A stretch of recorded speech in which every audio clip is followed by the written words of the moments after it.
Kilalang birador ng aswang ang matandang si Elmer. Binata pa lamang siya ay gawain niya na ito. Dahil sa kanyang pagiging birador, mainit siya sa mata ng mga aswang. Walang kapayapaan ang kanyang buhay. Pero mula nang dumating sa buhay niya ang batang si Nonoy, tila nagbago ang kanyang buhay. Nagsimula na siyang matakot mamatay.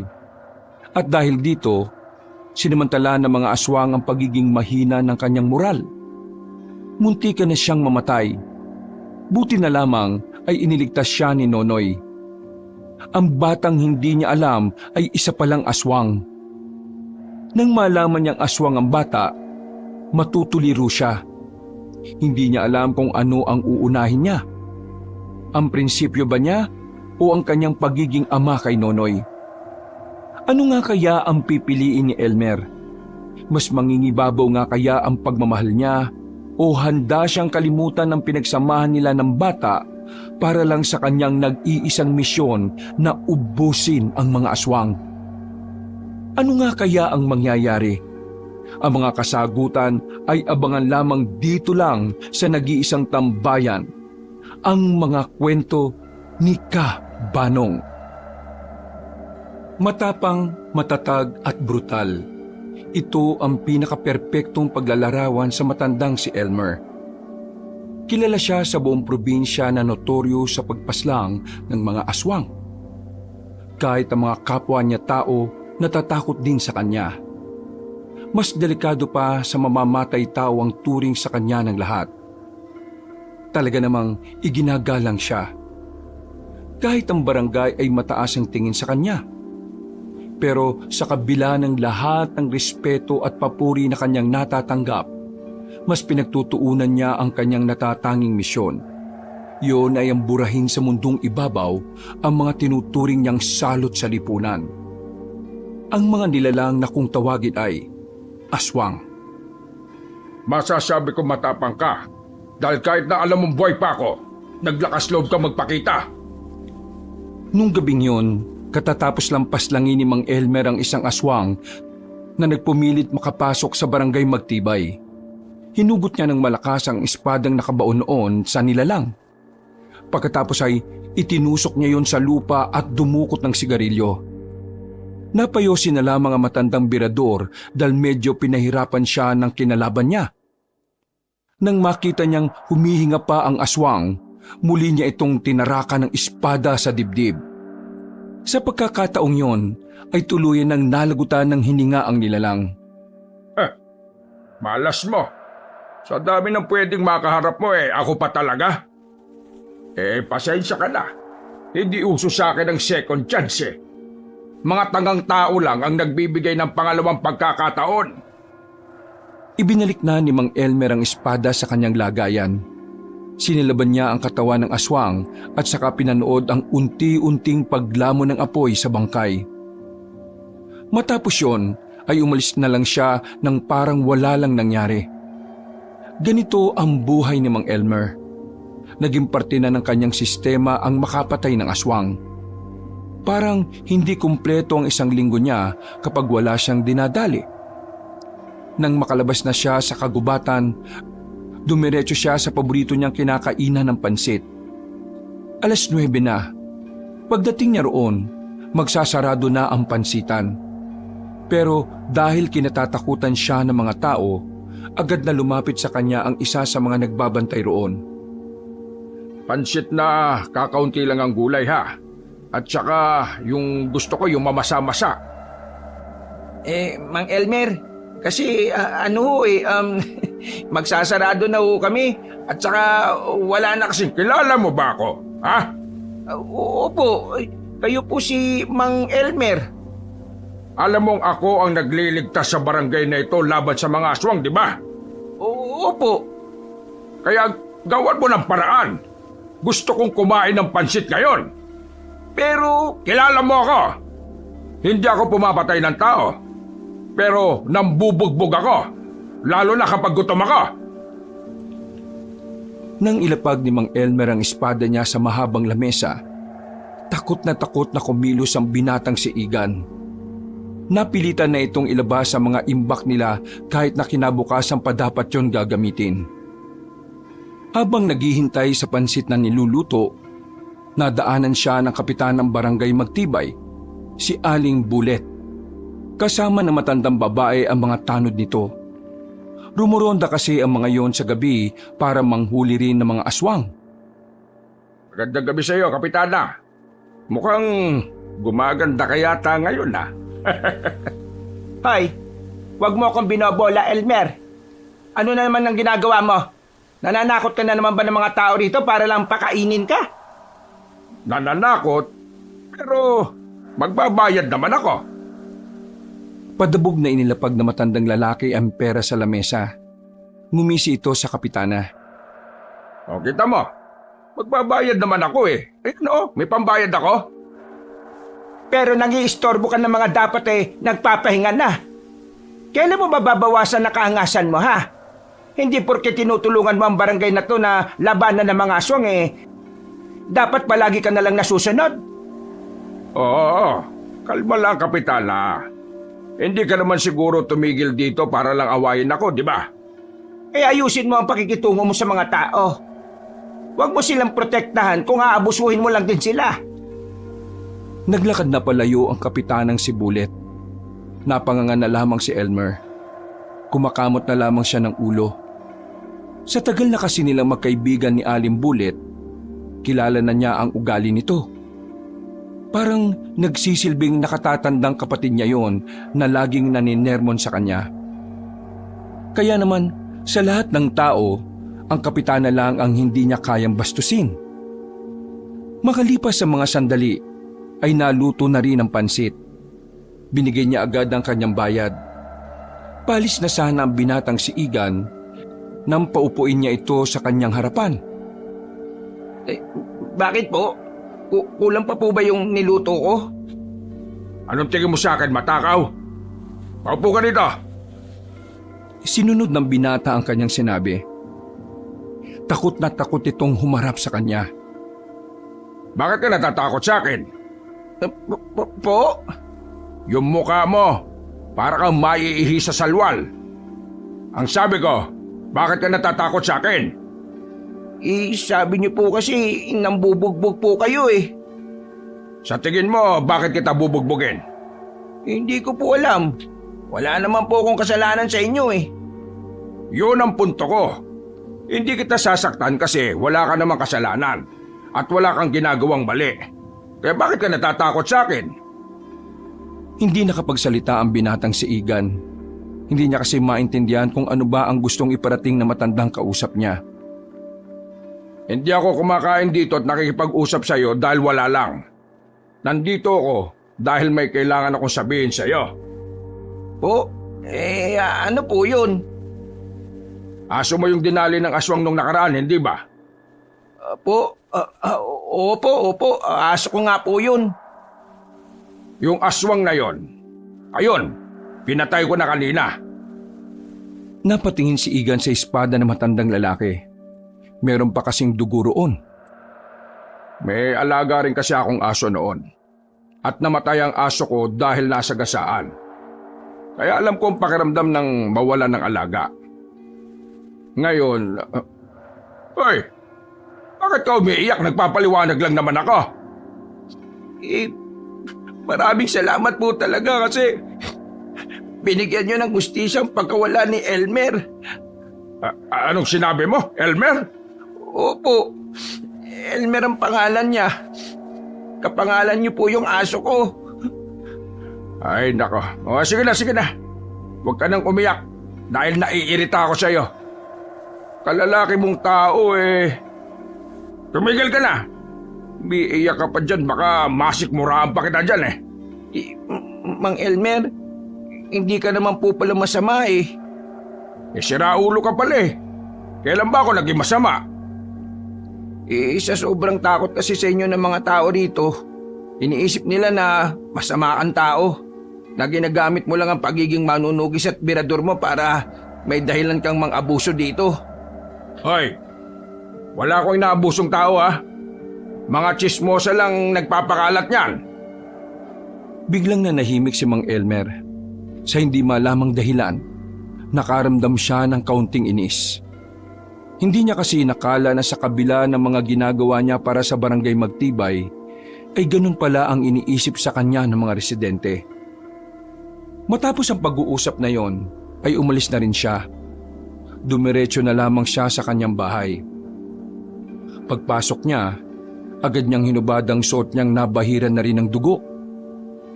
Napatingin agad siya sa dingding kung saan nakadikit doon ang larawan ng kanyang dalawang kapatid. Ang kanyang kuya at ate na nasawi sa pag-atake ng mga aswang noong bata pa sila. Isang malalim na paghinga ang kanyang ginawa. Napapailing na lamang siya kapag naaalala kung papaanong pinaslang ng mga nilalang ang kanyang dalawang kapatid. Nagsarado na naman ang kanyang kamao. Muli, nabuhay na naman ang kanyang galit. Kuya, ate, pinapangako ko sa inyo, hanggat nabubuhay ako, hindi ko sila titigilan. Isasara na sana ni Mang Elmer ang pintuan nang maramdaman niyang tila merong tao sa bakuran niya. Nagmamadali siyang tumungo roon para tingnan kung sino ang naramdaman niya. Nilibot niya ng tingin ang buong paligid. Nakita niya sa gilid ang isang lalaki. Nakasiksik sa gilid ng drum. Mukhang merong itong tinataguan. Sino ka? Lakas ng loob mo ah! Hindi sumagot ang lalaki. Sumenyas lang ito sa kanya na huwag siyang maingay. Maya-maya pa, dumaan ang mga barangay tanod. Nang masigurong wala na yon, lumabas na rin ang binata. Agad namang kinuha ni Mang Elmer ang itak na nasa gilid ng pintuan. Tinutukan niya agad ang lalaki sa liig. Anong karapatan mo pumasok sa bakuran ko? Sino ka? At bakit kayo nahabol ng mga tanod? Kalma ka lang. Relax lang. Sagutin mo ang tanong ko. Kasi kung hindi, Una. Sasagutin ko na. Apo ako ni Lola Bullet. anong pinagsasabi mo? Nilaloko mo ba ako? Hindi. Totoong sinasabi ko. Ito, tinan mo tong picture naming dalawa. Ito, nasa wallet ko. Pinakita pa ng binata ang larawan nila na matandang babae. At dahil doon, ibinaba na rin ni Mang Elmer ang itak.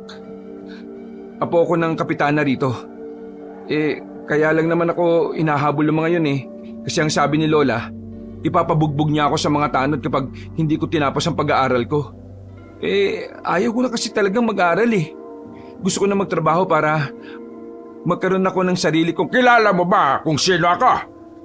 Hindi. Sino ka ba? Tinulak ni Mang Elmer ang binata. Tumumbay ito sa lupa pero agad din namang tumayo ng dahil sa inis. Ano ba problema mo? Nagpapakilala naman ako ah. Lumayas ka rito. Wala akong panahon sa mga taong walang kwenta. Kung makapagsalita to, kala mo kilala niya ako oh. Sakit ka ng ulo ni Bullet. Tingin mo matutuwa ako sa iyo? Ano naman sa iyo kung sakit ako sa ulo niya? Apektado ka ba? Biglang hinataw ni Mang Elmer ang itak sa leeg ng binata. Pero ang buhok lang ang pinatamaan ng matandang lalaki. Nanlalaki ang mga mata ni Lorenzo ng mga sandaling yon. Bakas na bakas sa kanyang mukha ang kaba at takot. Ako ang berador ng aswang dito sa probinsyang ito. Kung ang mga aswang na mas delikado pa sa iyo kaya kong patayin. Kaya ko rin gawin niyo sa iyo. Lalo na sinabi mo pa sa akin na walang halaga ang buhay mo. Wala naman ako sinabing ganun. Grabe naman to.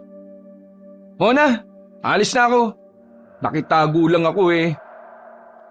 Kumakamot pa sa ulo ang binata nang lumabas na ito ng bakura na matanda.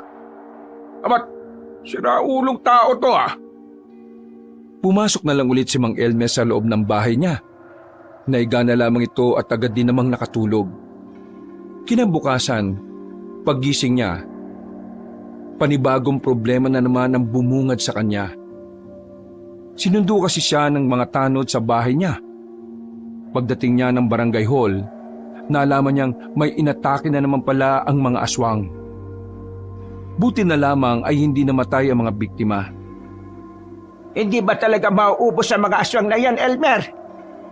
Hindi sila mauubos hanggat hindi ko pa nakikita ang kuta nila. Bakit ba kasi hindi mo pa nakikita? Kasi mahirap silang makita. Ano akala mo sa kanila? Mag-alagala lang kung saan-saan. Nagtatago rin ang mga yan, Bullet.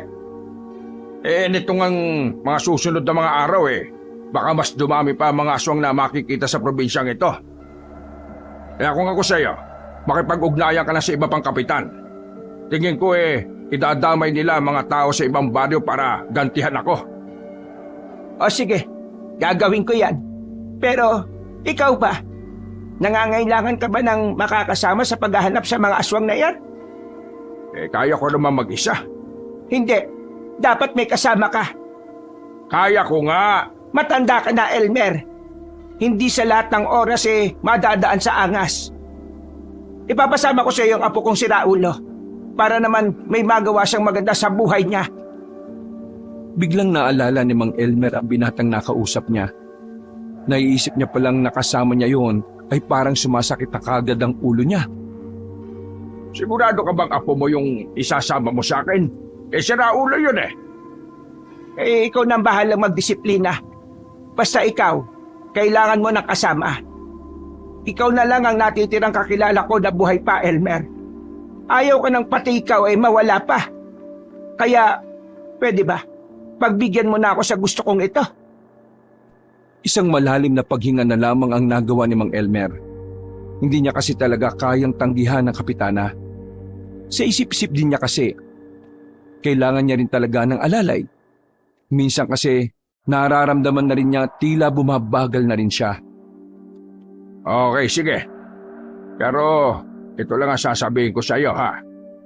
Hindi ako magiging mabait dyan sa apo mo. Abay, ikaw ang bahala. Umalis na rin si Mang Elmer matapos ang pag-uusap na yon. Inihanda na niya ang kanyang mga gamit. Noong mga oras na yon, ay kating-kati na naman ang kanyang kamay na makapatay ng aswang. Ginaganahan siya. Iniisip niya na kagad kung gaano kabrutal ang gagawin niya. Dakong 5:00 ng hapon, palabas na siya ng bakuran dala ang sandata niya nang biglang makasalubong niya ang binatang si Lorenzo. Ang sabi ni Lola, sumama raw ako sa inyo. Pasamahin mo na ako. Sabi niya kasi kapag sumama raw ako sa inyo, papayagan niya na akong hindi mag-aral. May visit naman buhay to. Bakit ngayon kagad? Bay, hindi ko alam. Nag-usap na kayo, di ba? Ay nako, dapat talaga di na ako pumayag Magkakaroon pa ako ng pabigat. Papangako ko sa inyo na hindi ako magiging pabigat. At saka, mga aswang lang naman ang kakalabanin natin Easy-easy lang yan. Takot naman ng mga yan sa tao Napangisi na lamang si Mang Elmer. Natatawa na lang siya sa pagiging mangmang at pagiging ignorante ng binatang si Lorenzo. Ayaw ko ng tatanga-tanga, ha? Gusto ko ng kasamang madaling makapick up. O sige na, tara na. Uy, sandali lang. Di mo ba ako bibigyan ng itak? Binilisan na lamang ni Mang Elmer ang kanyang paglalakad.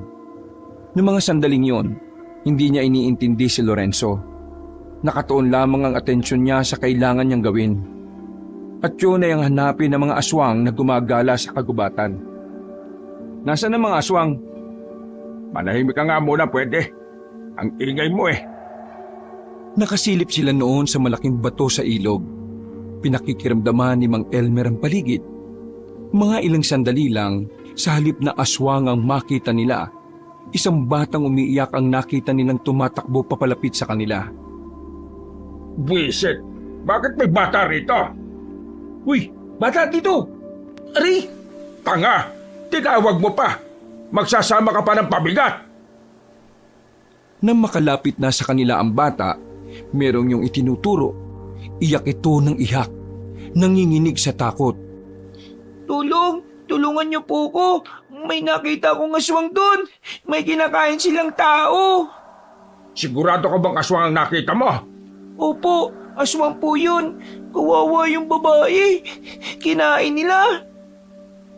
Tumayo si Mang Elmer sa kanyang pwesto at saka tinutukan ng itak ang bata. Mas lalo namang umiyak ang batang lalaki dahil doon. Uy, anong ginagawa niyo? Bakit niyo tinututukan ng itak yung batang yan? Buwang ka ba? Hindi tayo nakakasigurado kung totoo sinasabi nito. Baka mamaya isa itong aswang at patibong lang yung sinasabi niya. Ibaba niyo yan. Tingnan niyo, takot na yung bata oh. Makakaganyan ba yan kung aswang yan? Ibaba niyo na nga yan. Sa pilitang inalis ni Lorenzo ang itak ng matanda. Nilapitan ni Lorenzo ang bata at saka kinausap. Ituro mo sa amin kung saan mo nakita yung sinasabi mo. Opo, ituturo ko po talaga sa inyo. Sumunod po kayo sa akin. Wala nang nagawa pa matandang si Elmer kundi ang sumunod na lang din sa dalawa. Mga ilang sandali lang, nakarating na rin sila sa sinasabi ng bata. Pero huli na ang lahat. Wala nang buhay ang biktima. Lasog-lasog na ang katawan nito. Kung naniwala kasi kagad tayo, di sana naabutan pa natin buhay tong biktima. Kayo kasi. Ay, manahimik ka ha. Wala kang alam. Baka ikaw ang patay ko dyan Hindi ko kasalanan na namatay ang taong yan. At isa pa, hindi ko rin naman agad pwedeng pagkatiwalaan ng batang yan. Paano kung aswang pala ang batang yan at patibong nga lang ang lahat? May babalik mo ba ang lahat kapag namatay na tayo? Ikaw ngang binata ka. Gamitin mo nga yung katiting mong utak ha. Hindi yan disenyo lang. Napatamimin na lamang si Lorenzo noong mga sandaling yon. Hindi na lang din niya kinontra pa ang sinasabi ni Mang Elmer. Nagkaroon na kasi siya ng ideya kung anong klase ng tao ang matanda. Alam na niyang hindi talaga marunong maawa sa mga tanga si Mang Elmer. Hoy, ikaw bata. Anong pangalan mo? At bakit ka nandito sa kagubatan, ha? Nonoy po ang pangalan ko. Kaya po ako nandito sa kagubatan kasi nanguhuli po ako ng gagamba. Yung mga kasama ko pong bata, hindi ko po alam kung ano na yung nangyari sa kanila Nagiwaiwalay po kami. Alam mo ba kung saan ka nakatira? Umuwi ka na lang sa inyo. Wala po kong maalala Nagising na lang ako kasi kanina dito sa gubat. Tapos may mga bata. Niyaya lang nila akong manguli ng gagamba. Tapos ayun na. Wala na po akong maalala bukod sa sila ang una kong nakita kanina. Bakit? May amnesia ka ba? Ano po yung amnesia? Isang pangyayari sa buhay ng tao na kung saan makakalimutan niya yung ilang parte ng mahalagang nangyari sa buhay niya. Pagkabura ng isipan, dami mo pang pinagsasabi. Yung makakalimutan mo kung anong nangyari sa iyo, ganon. Ibig kong sabihin, ganun po yung nangyari sa akin? Naluloko mo ba kami rito? Wala kang maalala pero alam mo ang pangalan mo. Nonoy po kasi ang ibinigay na pangalan sa akin ng mga nakalaro ko kanina Hindi nagsalita matandang si Mang Elmer. Hindi niya magawang paniwalaan ng bata. Pero hindi niya rin naman magawang husgahan ito. Wala naman kasi siyang nararamdaman kay Nonoy na kakaiba. Sa paningin niya, pangkaraniwang bata lang ito. Huwag ka nang sumunod sa amin. May mahalaga kaming lalakarin. Habulin niyo po ba yung mga aswang? Wala ka nang pakialam. Basta dito ka na lang, ha? Mang Elmer, sigurado ka bang iiwanan natin ang batang ito dito sa gubat? Kita mo naman ang dilim dito. At tingnan mo nga, may pinaslang ang aswang dito. Ayoko nang pabigat sa lakad ko. Kaya ayos lang sa'yo mapahamak ang batang to? Obligasyon ko ba yan? Huwag kang bida-bida dyan, ha? Hindi nga natin siya obligasyon, pero tayo nakakita sa kanya. Tayo ang may kakayahang tulungan siya sa ngayon. Kaya kung ano man ang mangyayari masama sa kanya, kargo natin siya. Sandaling napatahimik si Mang Elmer. Bigla na lang niyang napagtanto na kahit pala hindi matalino si Lorenzo, may puso pa rin ito para sa iba. Isang bagay na nagugustuhan niya sa tao. Ay nako, bahala ka mag-asikaso dyan, ha? Isama mo kung gusto mo. Pero kapag merong nangyaring masama dyan, kasalanan mo na yan. Nauna nang naglakad na matandang lalaki. Napapailing na lamang si Lorenzo dahil sa kasungitan ni Mang Elmer. Pero sa huli, isinama na rin nila ang bata. Habang naglalakad sila sa kagubatan, ay tumigil si Mang Elmer. Marahan na nitong hinugot ang kanyang espada. Ito na ang dinala niya kaysa sa itak. Dahil sa mga ganitong klase ng lakad, mas komportable siyang gumamit ng mas mahabang patalim. Nandito na sila. Ayaw ko lang tatanga-tanga, ha? Nonoy, wag na wag kang aalis dito ha. May aasikasuhin lang kami rito. Tumango lang ang bata sa binata. Lumapit na rin si Lorenzo kay Mang Elmer. Mga ilang sandali lang, nakakarinig na sila ng mga angil. Sa palagay ni Mang Elmer, nasa 5 hanggang 6 na aswang ang naroon. Kaya naman, hinanda na rin niya ang kanyang sarili. Hindi naman siya kinakabahan. Napapayosi pa nga siya na parang walang haharaping kalaban. Nagtataka nga sa kanya si Lorenzo kung papaano niya nagagawang kumalma kahit na nasa kalagitnaan sila ng delikadong gawain. Ayun na sila! Nagtago si Lorenzo sa likuran ni Mang Elmer. Nang sabay-sabay nang lumusob ang mga aswang, hindi nagdalawang isip ang matandang lalaki na harapin ang mga yon. Parang sumasayaw lang si Mang Elmer habang winawasiwas ang kanyang matalim na espada. Tila nilalaro lang ni Mang Elmer ang pakikipaglaban. Napapangangan na lamang din si Lorenzo sa kanyang nakikita. Hindi nito inakala na ganun pala talaga kabangis sa matandang si Elmer. Wala pang 5 minuto, bagsak na ang mga aswang. Pero lahat ng yun ay humihinga pa. O ano? Napanganga ka, no? Hindi yan kayang gawin ng mga katulad mong duwag. Pinatay mo silang lahat? Oo, nakita mo naman, di ba? 6 sila. Gusto mo, ikaw na yung pang-7. Ang galing mo. Hindi ko kailangan ng papuri mo. Ang kailangan ko ngayon, patunayan mo sa akin na kaya mong sabayan ang mga ginagawa ko. Hinagis ni Mang Elmer ang kanyang espada at nasalo naman yun ni Lorenzo. Gumising matandang lalaki at saka sumenyas. Ha? Anong ha? Ikaw na tumapos sa mga yan. Tinira ko talagang buhay ang mga yan para may gawin ka naman. Papatayin ko sila? Hoy, bakit? Kaya mo ba silang buhayin? Malamang, patayin mo sila. Kaysa naman ikaw patayin ko. Hinawakan ni Lorenzo na maayos ang espada. Lumapit ito sa isang aswang na naghihingalo. Aamba niya na sana itong itarak ang espada pero huminto ito. Hindi pala kaya ni Lorenzo. Hindi pa pwedeng hintayin na lang natin silang mamatay. Konting buhay na lang naman eh. Walang kwenta! Akin na nga yan! Kahihiyan ka talaga ng lola mo! Duwag! Pagkakuha ni Elmer sa espada, pinagtututusok niya ang mga aswang sa ulo. Talsikan pa ang mga dugo pero normal na lamang yon para sa matanda. Kung ganyan ka kalambot at kaduwag, pakiusap lang ha. Huwag ka nang sumama. Hindi ko kailangan ng duwag. Mahina at walang lakas ng loob. Dismayadong naglakad si Mang Elmer paalis. Bumalik ito sa bahay niya. Pagtingin niya sa likuran niya, sumunod sa kanya si Lorenzo. Nagsalubong ang kanyang kilay nang makitang sumama rin pala sa kanila ang batang si Nonoy. Hindi ka ba talaga nag-iisip? Bakit mo dinala ang batang yan dito? Ayaw niyang umalis eh. Sunod ng sunod. Kaya ayan. Pakiusap po. Wala na po kasi ako mapupuntahan eh. Sige na po. Tulungan niyo po ako. Kahit po utus-utusan niyo po ako dito. Lahat po gagawin ko. Patirain niyo lang po ako sa inyo. Hindi ako nagpapatira nang hindi ko kilala.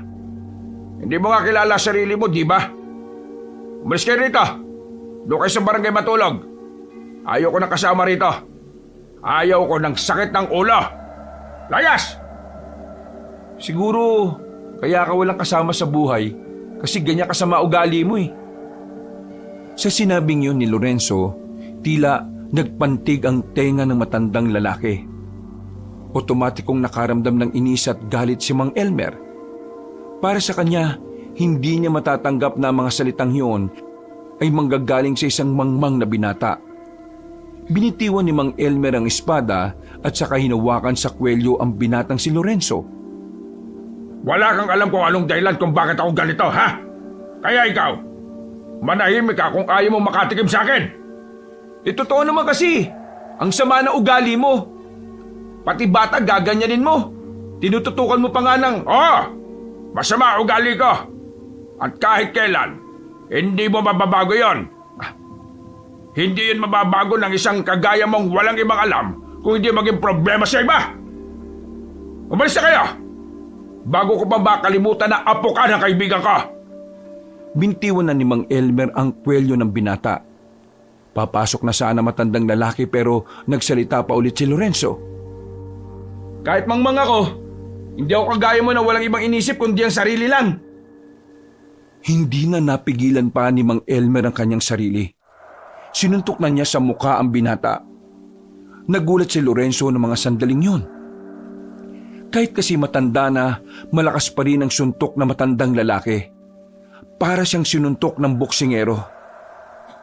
Wala kang karapatan na magsalita sa akin ng ganyan dahil una sa lahat, wala kang alam kung ano ang pinagmulan ko. Ipis ka lang sa paningin ko. Kaya kahit na anong sabihin mo, kahit kailan, hindi magiging mahalaga sa akin. Inutil! Akala ni Lorenzo ay tapos na si Mang Elmer. Pero hinila na matanda ang kwelyo niya at sapilitang itinayo. Pinagsasasapak siya nito sa muka. Paulit-ulit siyang bumabagsak pero paulit-ulit din siyang itinatayo ni Mang Elmer. Tama na po yan. Huwag na po kayong mag-away. Kailangan mo maturuan ng leksyon para matuto kang gumalang, ha? Nang nakaiga na sa lupa ang binata, pinagsisisipa siya ni Mang Elmer. Naawat lang ito na mapadaan ng mga tanod kasama ang kapitana. Ano nangyayari? Bakit mo binubugbog ang apo ka? Napakasira ulo. Walang modo. Bastos. Ilayo mo sa akin yung apo mo. Baka ito ang unang pagkakataon na makapatay ako ng tao. Lorenzo, ano bang ginawa mo? Nagbitiw po sila sa isa't isa ng hindi magagandang salita. Kaya po sila nag-away. Pasensya na po. Kasalanan ko po kung bakit sila nag-away. At sino ka naman? Kasama po ko ni Kuya Lorenzo. Nang makabangon na si Lorenzo, muntikan pa itong matumba. Buti na lang ay inalalayan nito agad ng mga tanod. Totoo naman ang sinabi ko eh. Masama ang ugali mo. Manahimik ka na lang. Sige na, dalhin niyo na muna yan sa barangay. Isama niyo na ang batang ito. Napabuntong hininga na lamang ang matandang si Elmer. Nilapitan naman siya ni Aling Bulit para humingi ng paumanhin. Pasensya ka na sa apo ko ha. Bulet, alam mong hindi ako mabait sa mga tanga at walang modo.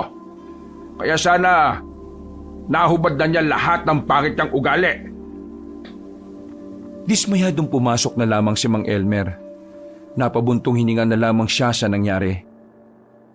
Kinabukasan, laman na naman ng usapan ng mga aswang na pinaslang ni Mang Elmer. Kagaya ng laging nangyayari, inuulan na naman siya ng papuri.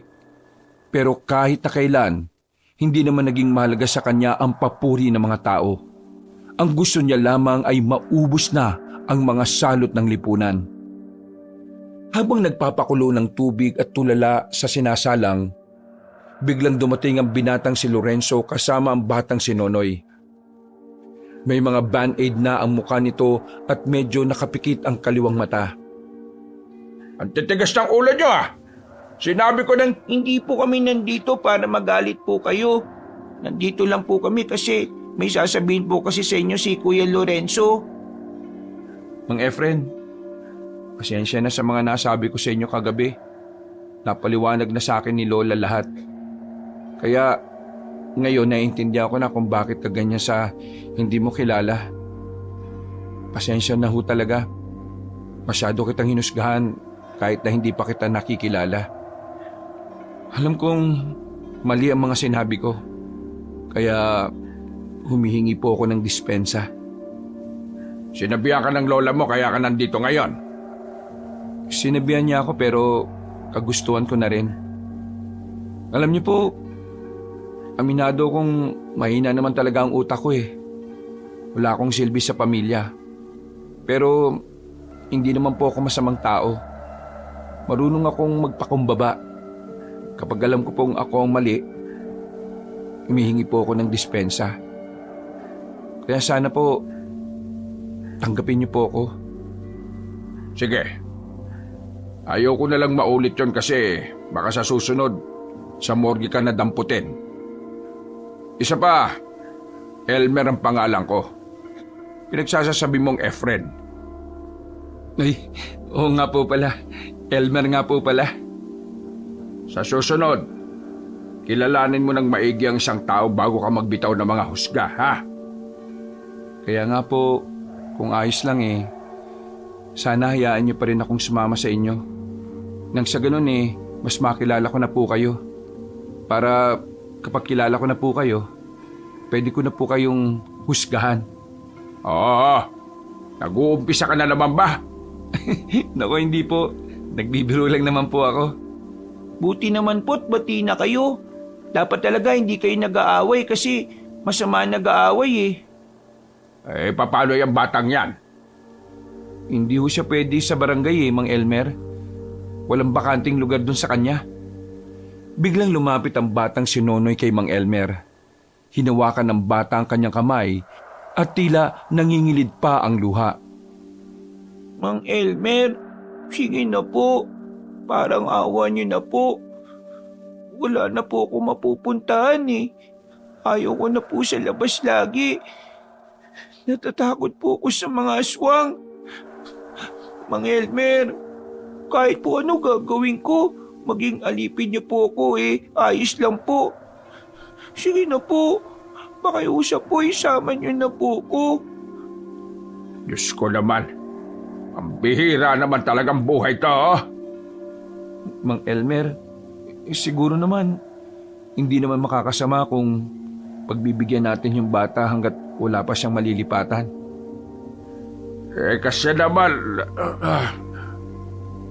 Bigla na lang nawalan ng malay ang matandang si Elmer. Bumagsak ito sa hagdanan. Buti na lang ay nasalo ito ni Lorenzo kaya hindi ito nahulog. Mang Elmer, anong nangyayari sa inyo?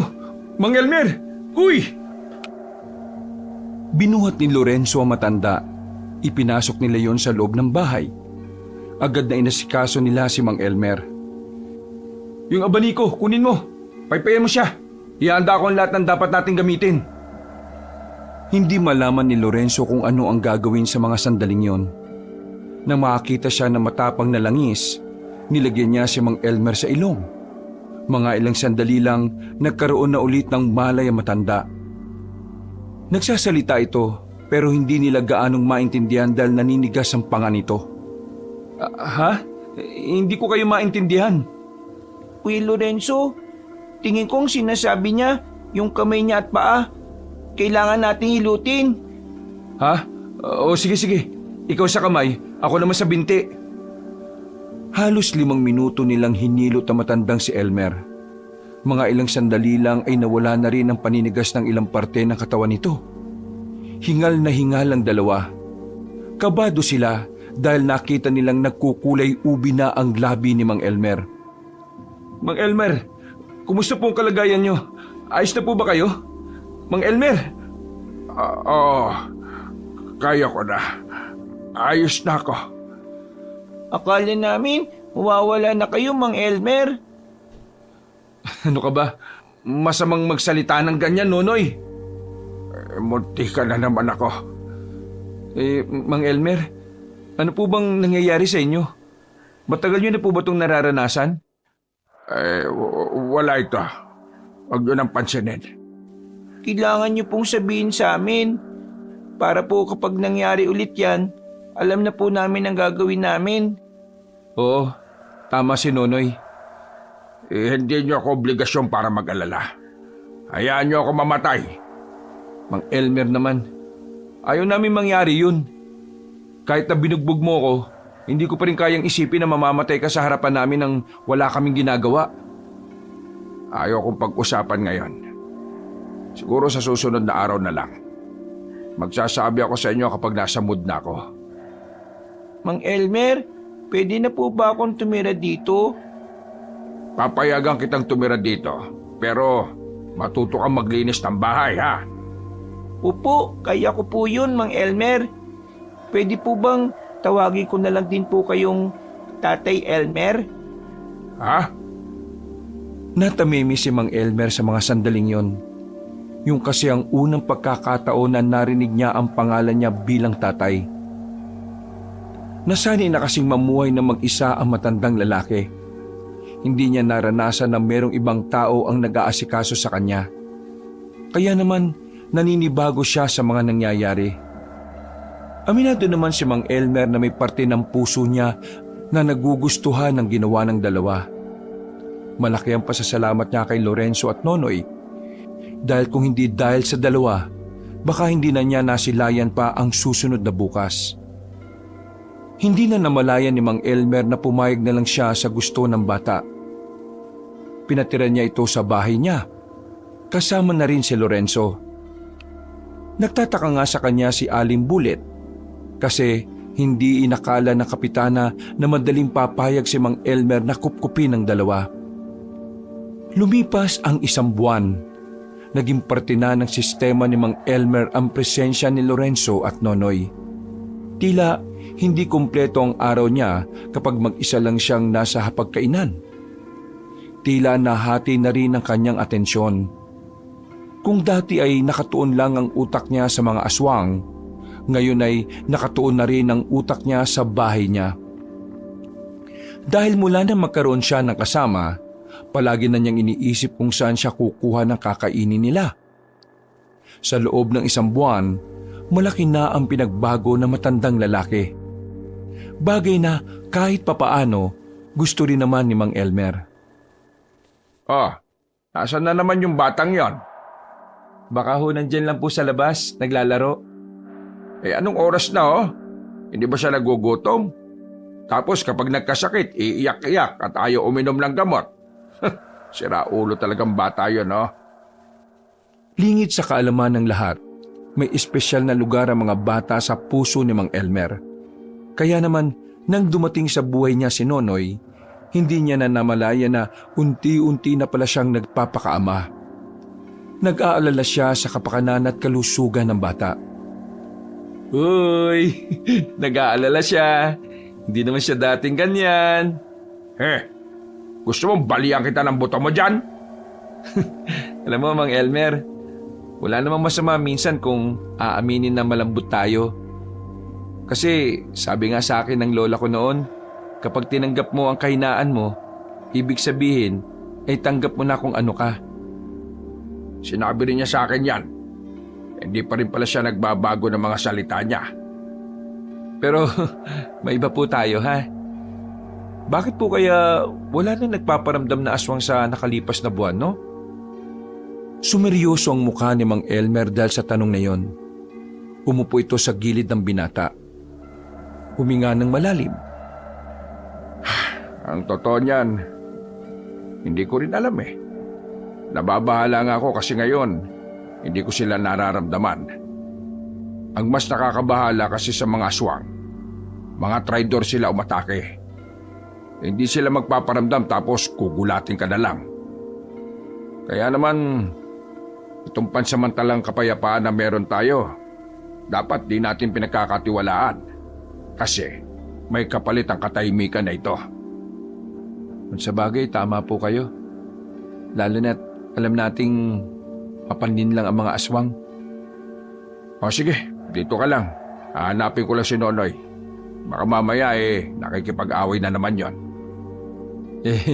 Kanino pa ba magmamana ng kaangasan yun? Alala, may sinasabi ka ba? Joke lang. Ito naman, oh. Lumabas na lamang ng bakura ng matandang si Elmer. Pinuntahan niya ang bakanting lote kung saan madalas na naglalaro ang bata.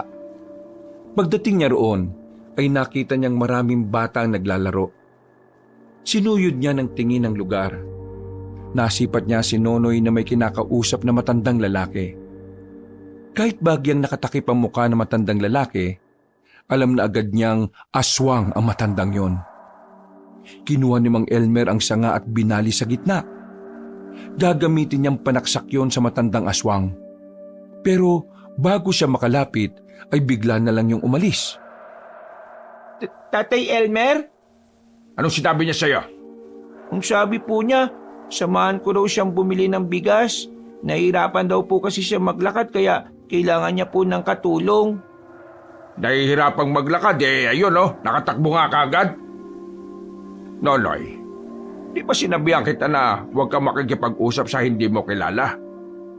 Aswang ang matandang yun Po? Ganun po ba? Ganyan talaga reaksyon mo. Hindi ka man lang natakot. Pero sige na, umuwi ka na sa bahay. Sabihan mo si Kuya Lorenzo mo na sumunod sa akin. Ahabulin ko yung matandang yon. Hindi na nagsayang pa ng oras si Mang Elmer.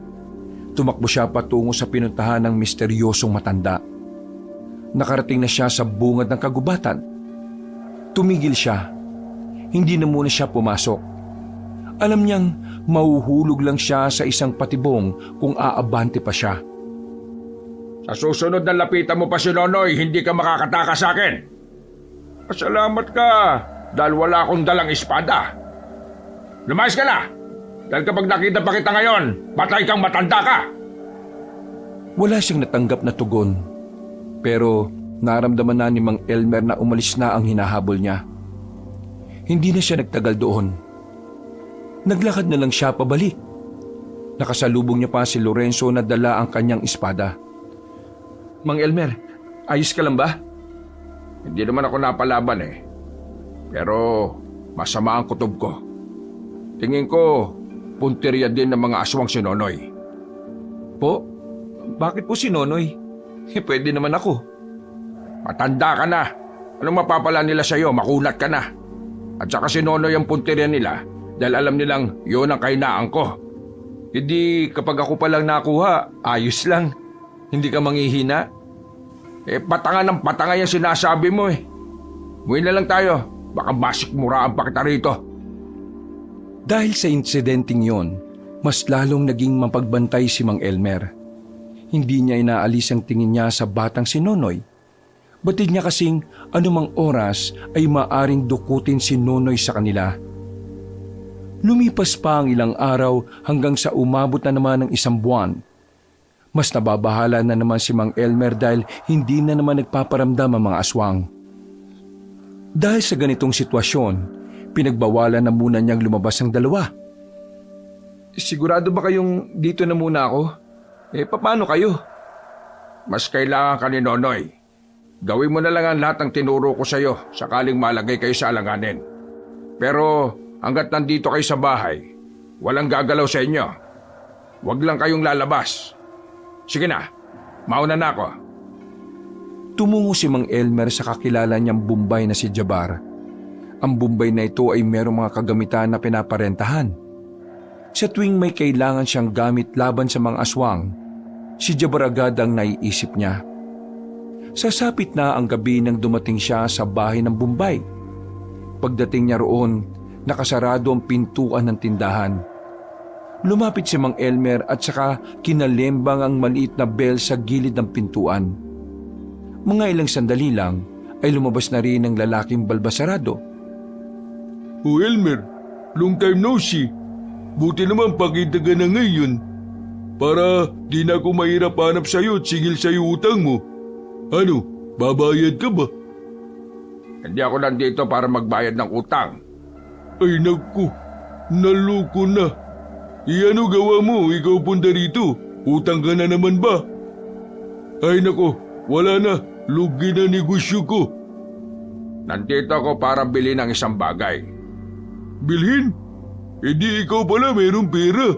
Bakit hindi ka muna bayad sa akin? Dahil mahalaga ang gagawin ko. Saka na yung utang ko sa'yo. Hindi pa naman ako mamamatay Ay pambihira.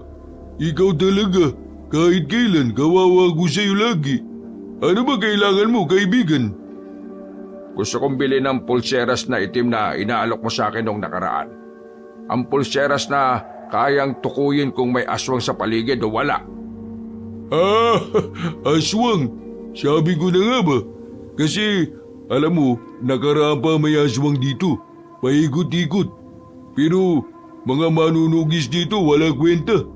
Hindi nila kaya pas lang ang aswang. O di bali, halika. nandito pa hanap mo. Pumasok sila sa loob ng bahay. Napatingin agad ang mata ni Mang Elmer sa paligid ng bahay. Napansin niya kasing mas maraming bagay na ang nakasabit sa mga pader. Ibang-iba na ang bahay mula nung huli siyang makapunta rito. May kung anong hinahanap si Jabar sa malaki nitong baul. Pagbalik nito, ay daladala na nito ang maliit na kahon. Agad na binuksan ng Bombay ang kahon at bumungad sa kanya ang itim na pulseras. Sigurado kang gumagana to, ha? Kapag ito kalokohan lang, susunugin kita ng buhay. Kilala mo ako, Jabar. Uy, pambira. Ngayon pa ba ako luloko sa iyo? Alam ko ikaw brutal kapag galit. Kaya bakit ako luloko? Saan mo ba to nakuha? Nakwento ko na dati, di ka kasi nakikinig eh. Dati, may isa albularyo na 50-50. Punta dito, bago siya patay. Bigay niya to sa akin. Sabi niya, makakatulong sa pagtukoy sa aswang. Kaya kuha ko na. Tapos yun, patay na siya. Saktong-sakto to. Wala akong alam sa pag-aalbularyo pero tingin ko malaki ang may tutulong nito sa akin. O ano, bili mo na ba? Magkano ba ito? Mura lang, para sa iyo kaibigan.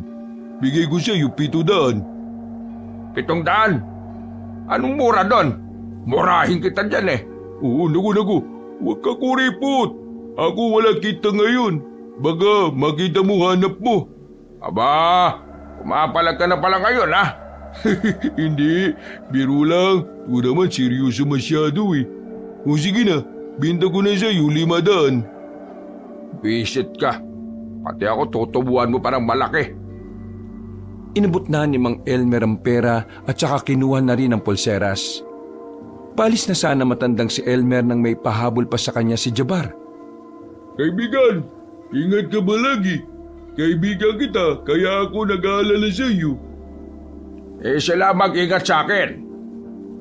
Ngayon mga aswang, tingin ikaw galit sa iyo. Dami mo kasi pinatay na aswang eh. Kaya ikaw kaibigan ha, ikaw ingat. Kapag namatay ka, wala na akong kaibigan. Alala ko rin na utang mo, paano mabayaran? Ay nako, ikaw rin, mag-iingat ka rin palagi. At hindi ako mamamatay, mababayaran ko yung utang ko sa iyo. Alam mo, ikaw lang yung nag-iisang pinagkakatiwalaan ko bukod kay Bullet. Tinapik niya si Jabar sa balikat at saka ngumiti na malapad. Nginitian na lamang din ni Mang Elmer ang kaibigang Bombay. Matapos yun, umuwi na rin siya sa kanyang bahay. Inabutan niya naroon ang dalawa. Oh, buti naman at nandito na kayo. Ay bakit? May nangyari ba habang wala ako? Wala naman. Pero kanina, may napansin ako kay Nonoy. Napansin na ano? Ikaw, kung ano-ano na naman ang naiisip mo, ha? Hindi, kanina kasi pag uwi ko, nakita ko sa kaninang binubuhat yung drum natin na may laman na tubig. Tingnan mo, nasa ibang posisyon na yung drum. Napalingon na matandang si Elmer sa kinaroroonan ng drum. Nakumpirma niyang wala na sa dating forma ang drum. Pero hindi magawang paniwalaan ni Mang Elmer ang sinabi ni Lorenzo. Sa liit kasi ng batang si Nonoy, napakalabong mabuhat ng bata ang ganoong kalaking drum. Sabog ka ba, Lorenzo? Ano pinagsasabi mo? Ang liit-liit lang ni Nonoy paano niya mabubuhat ang drum na may laman na tubig? Yun nga po ang punto ko. Paano niya nabuhat yung drum na may lamang tubig? Kasi kitang-kita ng dalawang mata ko eh. Hindi ako gumagawa ng kwento. Tapos, eto pa Meron pa. Abay, pambihira naman. Ganito yun. Ilang araw ko nang napapansin si Nonoy na parang laging tulala. Kapag kinakausap mo siya, parang lutang. Tapos, nung nakaraan, tsaka kanina, paghawak ko sa kamay niya sobrang lamig. Ang lamig ng buong katawan niya. Parang bangkay. Hoy, Lorenzo, kilala mo ako ha? Ayaw ko ng tarantado. Alam kong paborito mo si Nonoy. Pero tingin mo ba gagawa ko ng ganitong klase ng kwento? Concern lang ako sa kanya. Kaya nga sinasabi ko sa iyo ito kasi nagbabaka sakali akong alam mo kung anong nangyayari sa kanya. Napaisip si Mang Elmer sa sinabi ni Lorenzo. Kahit na nag-aalangan siyang paniwalaan ang sinasabi ng binata, may kung anong parte ng kanyang utak ang tila nag-uudyok sa kanya para obserbahan din ang bata. Alam niya rin kasi sa sarili niyang hindi pa nila lubusang kilala ang bata. O sige. Pakikinggan kita. Uobserbahan ko si Nonoy. Kinagabihan, hindi inalis ni Mang Elmer ang kanyang atensyon sa batang si Nonoy. Bawat kilos ng bata ay binabantayan niya. Pero wala naman siyang nakikitang kakaiba. Nagtataka siya sa binata. Alam niya kasing hindi naman mag-iimbento ng kwento ang binata. Lalo na't alam ni Lorenzo na pwede na naman siyang malintikan. Nonoy, may kakaiba ka bang nararamdaman sa katawan mo? Kakaibang nararamdaman? Wala naman po. Bakit po? Wala naman. Inaalam ko lang kung may sakit ka ba o wala. Kahapon po, malamig po ang katawan ko. Ganun po ba kapag walang lagnat? Malamig ang katawan mo?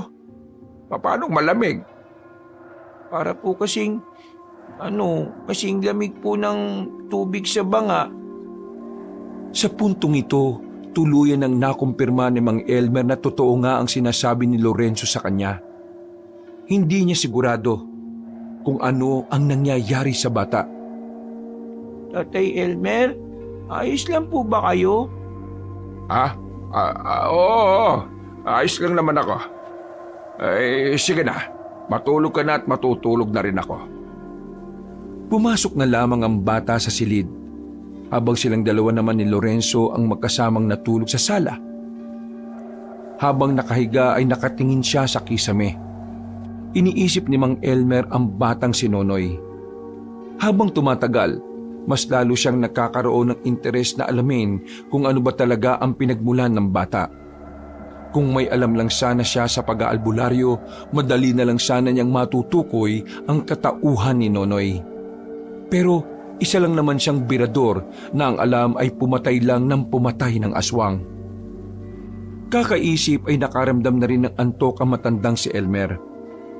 Kinaumagahan, paglabas niya ng bahay, nagtataka siya dahil nakangiti agad ang mga tao sa kanya.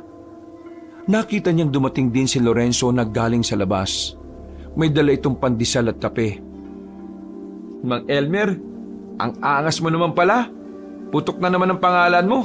Buti, wala kang putok, no? Inilapag ng binata ang mga dala nito sa lamesa. Tuwang-tuwa itong umupo at saka nagdikwatro pa. Sikat ka pala talaga, no? Biruin nyo, pinatay niyo yung 10 aswang kahit mag-isa ka lang. Ano pinagsasabi mo, Lorenzo? Sus! Kunwari ka pa. Huwag ka na magpahambol, no? Hindi bagay sa'yo. Ay, hindi ako lumabas ng bahay kagabi, ha? Natulog ako. Magkatabi tayo magdamag. Lo, talagang pahambol pa, oh. Hindi nga ako lumabas kagabi. Kaya hindi akong pumatay sa mga aswang na sinasabi mo. Hindi ko nga rin alam yan, eh. Ha? Kung hindi ikaw, sino? Aba, hindi ko alam. Kinuha na ba ang mga bangkay ng aswang? Hindi pa po. Hinihintay pa nga ang susunog sa mga bangkay, eh. Oh, saan kayo pupunta? Uy, sandali, sasama ako! Mabilis na naglakad ang matandang si Mang Elmer patungo sa kinalalagyan ng bangkay ng mga aswang. Nang makarating na sila roon, ay agad niyang sinuri ang mga yon. Pagtingin niya sa mga hiwa sa katawan, nagtataka siya dahil hindi yun hiwa na gawa ng kahit na anong patalim. May ilang parte din ng aswang ang nakabuka at halos lumabas na ang laman loob. O ano, nalaman niyo po ba kung sino may gawa niyan? Hindi isang albularyo. Hindi rin isang manunugis o antigero. Hindi tao may gawa nito. Ano po? Ibig niyong sabihin, ibang nilalang ang pumaslang sa mga aswang? Hindi ko alam kung tama ang hinala ko. Pero tingin ko, aswang din ang pumaslang sa mga aswang na ito. Po? Paano mangyayari yun? Di ba friends forever ang mga aswang? Nakita ko po ang pangyayari. Napalingon sila sa gilid ng marinigang tinig na iyon ng binatang si Igan. Nakatayo ito sa gilid ng puno. Parang nahihiya.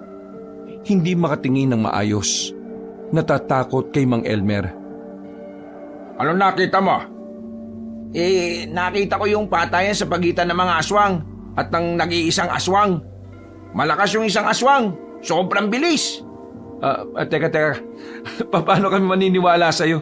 Paano mo makikita di ba lagi ka lang nasa karinderya? Naglalakad ako pauwi. Galing ako sa pinsan ko nang marinig ko mga nakakatakot na angil ng mga aswang. Sa takot ko, nagtago ako sa kagubatan. Hindi ko inaasahan na doon pala sila nakabang. Nakita ko sila. Grabe, nakakatakot. Para mga gutom na hayop sa gubat. Akala ko nga mamamatay na ako eh. Pero bigla na lang may dumating na isa pang aswang. Madilim kaya hindi ko mamukaan. Kahit man lang suot niya, hindi ko naaninag. Pero nakakasiguro ako na maliit ang nilalang na yun. Mas maliit sa mga aswang na kinalaban niya. Tingin ko parang batang aswang lang yun. Ano? Bata? Sigurado ka ba sa nakita mo? Hindi nga ako sigurado. Basta para siyang bata, maliit Pabuti niligtas niya ako. Pero hindi ko pa din alam kung bakit niya ako niligtas Lalong naguluhan ang utak ni Mang Elmer sa mga sandaling yon. Ito kasi ang unang pagkakataon na nakarinig siya ng ganoong kwento. Ang pagkakaalam niya rin kasi, malabong mag-away-away ang mga aswang. Hanggang sa makabalik na sila ng bahay. Balisa pa rin ang utak ni Mang Elmer. Sumasakit na ang ulo niya sa kakaisip. Nang magtanghalian na sila, magkakaharap na rin sila sa iisang lamesa. Tahimik lang ang batang si Nonoy. Ibang-iba ito kumpara sa mga nakaraang araw na parang laging masigla at makulit. Nonoy, malapit na magpasukan. Napag-usapan namin ni Mang Elmer na ipapasok ka na namin sa paaralan. Para naman mas ma-enjoy mo pa yung kabataan mo at may matutunan ka. Huwag ka mag-alala, tutulungan ka ni Lola sa pang-araw-araw na baon mo. Ako, marami pong salamat. Gusto ko din naman po kasi mag-aral Kaya nga dapat pagigihan mo kapag nag-aaral ka na ha. Teka, ano yan? Bakit may sugat ka sa kamay? Tsaka, ang lalim niya na. Maging si Mang Elmer ay nabahala rin nang makita ang braso ng bata na may hiwa. Hindi naman sobrang laki pero medyo malalim. Unang tingin pa lang ni Mang Elmer, alam na agad niyang ito ay isang kalmot. Wala yan. Sumabit po ako sa alambre. Bakit parang hindi masakit? Di ka ba nasasaktan? Ayos ka lang ba? Ayos lang naman po. Hindi naman po ako nasaktan ng sobra. Habang nag-uusap ang dalawa, bumagal ang pagmuya ni Mang Elmer. Kinakabahan siya. Hindi niya kasi gusto ang pumapasok na hinala sa kanyang utak. Ayaw niyang isipin ang bagay na yon dahil ayaw rin naman niyang maging tama ang duda niya. Sa halos 2 buwan na nilang pagsasama sa bahay, mahal na niya ang batang si Nonoy. Kaya naman, nahihirapan siyang isipin ang batang si Nonoy ay maaaring isang aswang. Nonoy, may naalala ka na ba? Sa tanong na yun ay napatigil ang usapan ng dalawa. Nakita ni Mang Elmer na tila sumeryoso na rin ang mukha ni Nonoy. Naaalala po? Wala naman po. Tumango na lang si Mang Elmer, pero ang totoo, naghihinala na rin siya sa bata. Kung si Mang Elmer ang tatanungin, ayaw na niya ang nararamdaman niya. Hindi niya gustong pinaghihinalaan niya ang katauhan ni Nonoy. Pero kailangan niya kasing makasigurado. Dahil sa oras na mapatunayan niyang aswang nga si Nonoy, siguradong malalagay rin ang buhay ng bata sa panganib. Gabi na naman, tahimik na ang paligid. Habang mahimbing na ang tulog ni Nonoy, lihim niyang kinausap si Lorenzo. Ipagtatapat na sana niya ang kanyang mga naiisip pero naudlot ito nang tumunog na ang sirena ng barangay. Isang senyales na ang kanilang barangay ay pinasok na ng mga aswang. Kunin mo itak mo. Sumama ka sa akin. Po, paano po si Nonoy? Hayaan mo siya. Kaya niya mag-isa. Po? Dalihan mo na. Nakapasok na ang mga aswang. Natatarantang kumilos si Lorenzo. Bago nila puntahan ang kinaroroonan ng mga nilalang, ay pinuntahan na muna nila ang barangay. Naabutan nilang papaalis pa lamang ang mga tanod at ang kapitanang si Bullet.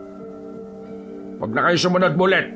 Ang gawin mo na lang, ipakalat mo sa barangay ang mga tanod mo. Ako nang bahalang pumasok sa gubat. Sigurado ka ba? Baka marami sila. Sigurado ako. Malakas ang loob kong may tutulong sa amin. Buang, ayaw mong tulungan ka ng mga tao ko tapos aasa ka may tutulong sa inyo. Ayos ka lang ba, ha? Sige na, sundin mo na lang ang sinabi ko. Wala na ring nagawa pa ang matandang babae. Pinakalat nito ang mga tanod at saka umalis na rin si Mang Elmer at Lorenzo. Mabilis nilang tinungo ang naririnig nilang mga hiyaw. Nang makarating na sila sa gubat, dito na nagsimulang maghanda ang dalawa. Mang Elmer, bakit mo ba kasi hindi pinasama ang mga tanod? Sino ba kasing tinutukoy mo na tutulong sa atin? Yung aswang na sinasabi ng binatang taga-karinderya. Aswang nga rin yun eh. Magtitiwala ba tayo doon? Dito natin malalaman kung talagang kakambi ba siya o hindi. At malalaman mo na rin kung sino siya. Tumigil ang dalawa sa paglalakad nang maramdaman na ni Mang Elmer ang presensya ng mga nilalang. Pagtingala niya, nakita niya sa sanga ng puno ang isang matandang lalaki. May dala itong lampara kaya namukha na niya yon. Hindi pamilyar ang mukha na matanda sa kanya, pero sigurado siya na ang matandang yon ang nakausap ni Nonoy sa bakanting lote. Mang Elmer, sino siya? Tila medyo nagbago ang aura ng mukha mo. Ganyan ba talaga kapag meron ka ng pinoprotektahan? Hindi kita kilala. Magpakilala ka, matanda ka. Dahil interesado ka naman pala kung sino ako. Kaya sige, magpapakilala ako sa iyo. Ako si Magno, ang tumatayong leader ng mga aswang ngayon dahil pinatay mo ang pinuno namin. Bataan ka pala ni Adolfo. Ang lakas naman ang loob mong maging pinuno. Siya nga, hindi siya umubra sa akin eh. Ikaw pa yata naalalay lang? Tumawa ng malakas si Magno pero kalaunan ay bigla na lang ding itong naging seryoso. Mararamdaman na ang galit at buot sa tinig nito. Ikaw ang dahilan kung bakit ngayon watak-watak kaming mga aswang. Ikaw ang dahilan kung bakit ang mga kapamilya namin ang naghihinagpis dahil sa mga pinaslag mo. Kaya ngayong gabi, magbabayad ka. Papatayin ko rin lahat ng taong mahalaga sa iyo. Mahalaga ba ako sa iyo, Mang Elmer? Dapat na ba akong kabahan? Malayamig ka nga muna kung wala ka sasabing maganda.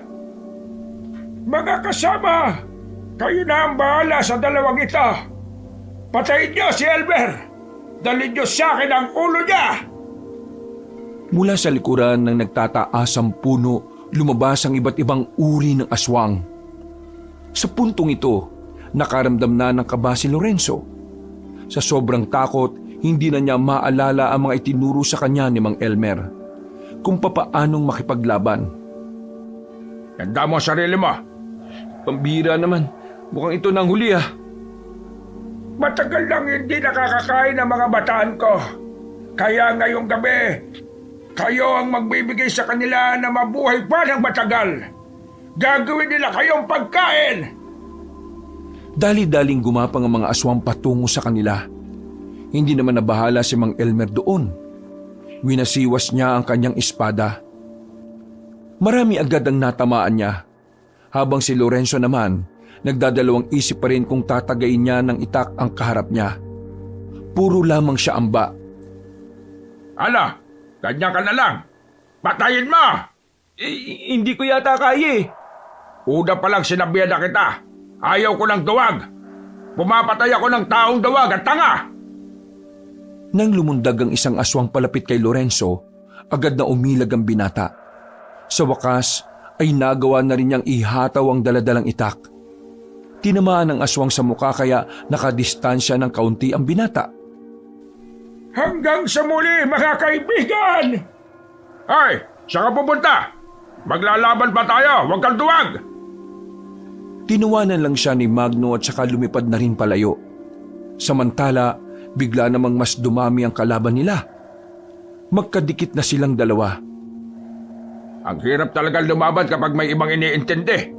Dapat talaga hindi ka nalang sumama eh. Ikaw kaya nagsabi na sumama ako. Tumayo ka lang dito. Ako nang bala sa kanila. Buong tapang na hinarap ni Mang Elmer ang mga aswang. Pero habang napapatay niya ang mga yon, meron namang mga dumarating. Kalaunan, nakakaramdam na rin ng pagod ang matandang lalaki. Bumabagal na rin ang kilos niya. Halos mag-iisang oras na kasi nilang kinakalaban ng mga aswang. Sugatan na rin silang dalawa, pero hindi nauubos sa mga kalaban. Kung wag na natin silang patayin, habang pinapatay dumadami. Ano? Nag-iisip ka ba talaga? Kapag wala tayong pinatay sa kanila, tayo mamamatay. Kaya mo pa ba? Sanay ako sa ganito kaya mas intindihin mo lang ang sarili mo. Hindi na maigalaw ni Lorenzo ang kaliwang kamay niya. Mas marami kasing sugat ang parteng yon. Habang si Mang Elmer naman, nagagawa pa rin itong tiisin ng kirot ng mga galos. Ang problema lang talaga niya ay ang pagod. Tumingin-tingin si Mang Elmer sa paligid. Hindi niya pa nakikita si Nonoy. Pakiramdam niya noon, nagkamali siya ng hinala. Ganun pa man, itinuon na lamang niya ang atensyon sa mga kalaban nila. Nag-umpisa nang pumalibot yun sa kanila. Ito na ba ang huli? Sana pa na, umamin na ako kay Lola na kumupit ako sa kanya kahapon. Biglang sumilay ang nakakalokong ngiti ni Mang Elmer. Kalaunan ay natawa na lamang ito sa nangyayari. Bagay na ipinagtaka ng mga aswang. Napatigil din ng mga nilalang na parabang nagtataka kung ano ang binabalak na matanda. Oh, bakit kayo tumatawa?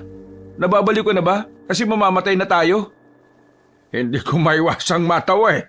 Dahil sa mga oras na ito, aswang din ang magliligtas sa atin. Teka, sinasabi mo bang... Hindi na naituloy ni Lorenzo ang kanyang sasabihin nang biglang may batang lumitaw galing sa itaas. Nakita ni Lorenzo na si Nonoy ang batang yon. Nanlaki ang mga mata ng binata at hindi makapaniwala.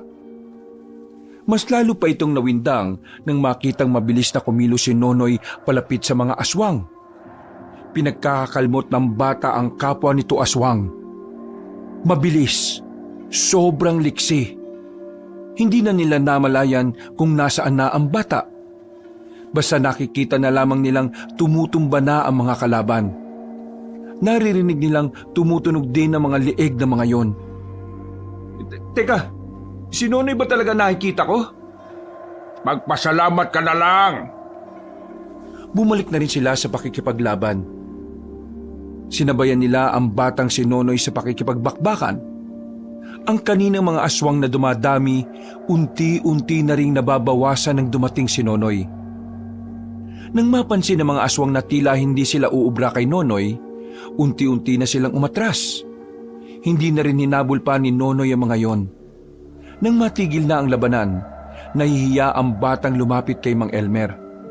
Hindi nito alam kung papaano ipapaliwanag ang tungkol sa tunay niyang katauhan. Noy, aswang ka rin ba? Totoo ba? Sige, magpaliwanag ka. Saka kita hahatulan kapag katanggap-tanggap ang mga sasabihin mo. Bumalik na po ang alaala ko nung nakaraan pa. Hindi ko po sinabi sa inyo kasi natakot po ko sa inyo eh.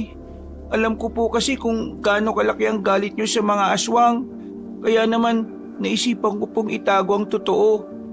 Hindi pa lahat ng alaala ko ay bumabalik. Basta, ang una ko lang naalala ay isa akong aswang. Yung mga bangkay ng aswang sa gubat, ikaw ba may gawa nun? Opo, ako po ang pumaslang sa kanila.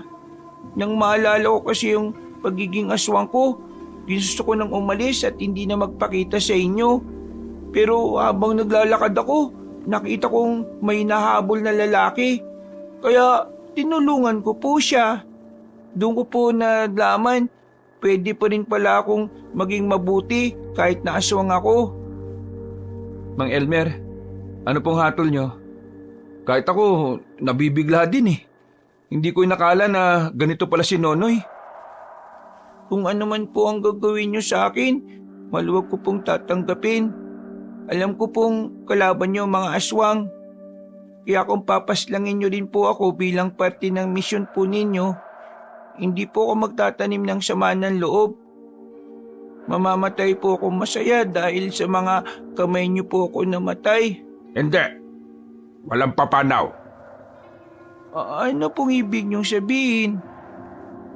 Ipangako mo sa akin na ang pagiging aswang mo ay gagamitin mo sa kabutihan. Kapag nagawa mo yan, ikaw ang kauna-unahang aswang na hinayaan kong mabuhay. Isa pa, hindi ka na ibang tao sa akin eh. Tinuring na rin kitang anak kaya mahirap para sa akin ang sinasabi mong paslangin ka. Naniniwala ako sa iyo. Naniniwala akong kaya mong maging mabuti. Kaya sana mangako ka, magiging mabuti ka. Hindi lang sa akin, hindi lang sa aming dalawa, kundi para sa lahat. Opo, pinapangako ko pong magiging mabuting aswang ako. Tutulungan ko po ang mga tao para makamit po natin ang kapayapaan. Mabuti naman at binigyan nyo ng konsiderasyon tong batang to. Pero, Nonoy, hindi mo ba kami kakagatin? Hindi naman po ako kumakain ng laman ng tao eh. Kapag nagugutom po ako, sa gubat po ako naghahanap ng hayop na pwedeng kainin. Sa ngayon, itatago natin sa ibang tungkol dito. Kapag nalaman ng mga tao na aswang ka at nasa poder kita, pareho tayong malalagay sa alanganin. Lalong-lalo ka na, Nonoy. Papatayin ka ng taong bayan. At hindi ko kakayanin kapag nangyari yun sa iyo. Opo, tatandaan ko po ang mga sinasabi ninyo. Pagkatapos ng senaryong yun ay umalis na rin sila doon. Kinaumagahan, si Mang Elmer na naman ang kinilalang pumaslang ng mga aswang.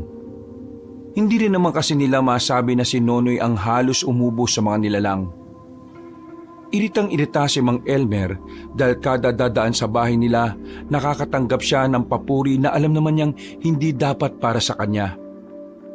Iniisip na lang niya na mas mainam na siya ang kilalaning gumawa nun kaysa malaman ng lahat kung ano ba talaga ang katauhan ng batang si Nonoy. Nasundan pa ng nasundan ang pagkamatay ng ibang aswang na nagtatangkang makalapit sa baryo nila. Lahat ng yon, si Nonoy ang gumagawa. Pinipigilan naman ito ni Mang Elmer, pero sadyang hindi yun nakikinig sa kanya. Gusto talaga ni Nonoy na siya mismo ang uubos sa mga kalahi niya. Alam mo naman na delikado ang ginagawa mo. Paano na lang kung mapahama ka? Tapos kami, wala kaming kaalam-alam. Sarap-sarap ng tulog namin tapos ikaw pala patay na. Hindi naman po ako napahamak eh. Ayos lang naman po ako. Ang kulit mo talaga eh. Ang gusto ko lang namang sabihin, huwag kang lalakad na mag-isa. Ngayong alam nilang nakikialam ka na sa problema, siguradong isa ka na sa pinaghahandaan nila. Noy, makinig ka na lang. Para din naman sa iyo yun at sa ating lahat. Kasi kapag napahama ka, sa tingin mo ba magiging palagay ang loob namin? Maapektuhan din kami, no? At kapag naapektuhan kami, siguradong mahihirapan din kaming lumaban. Opo, sige po. Pasensya po. Gusto ko lang naman po makatulong sa inyo eh. Mas makakatulong ka kung makikinig ka sa amin. Alam mo naman na ayaw kong napapahama ka. Baka mabaliw ako kapag nawala ka pa sa amin. Mahal na mahal ka niya si Mang Elmer, no? Di mo ba napapansin? Hindi na siya masyadong maangas. Nagbago na siya. Malahimik ka nga. Bigwasan kita dyan eh. Oo, ayan. Bumalik na naman.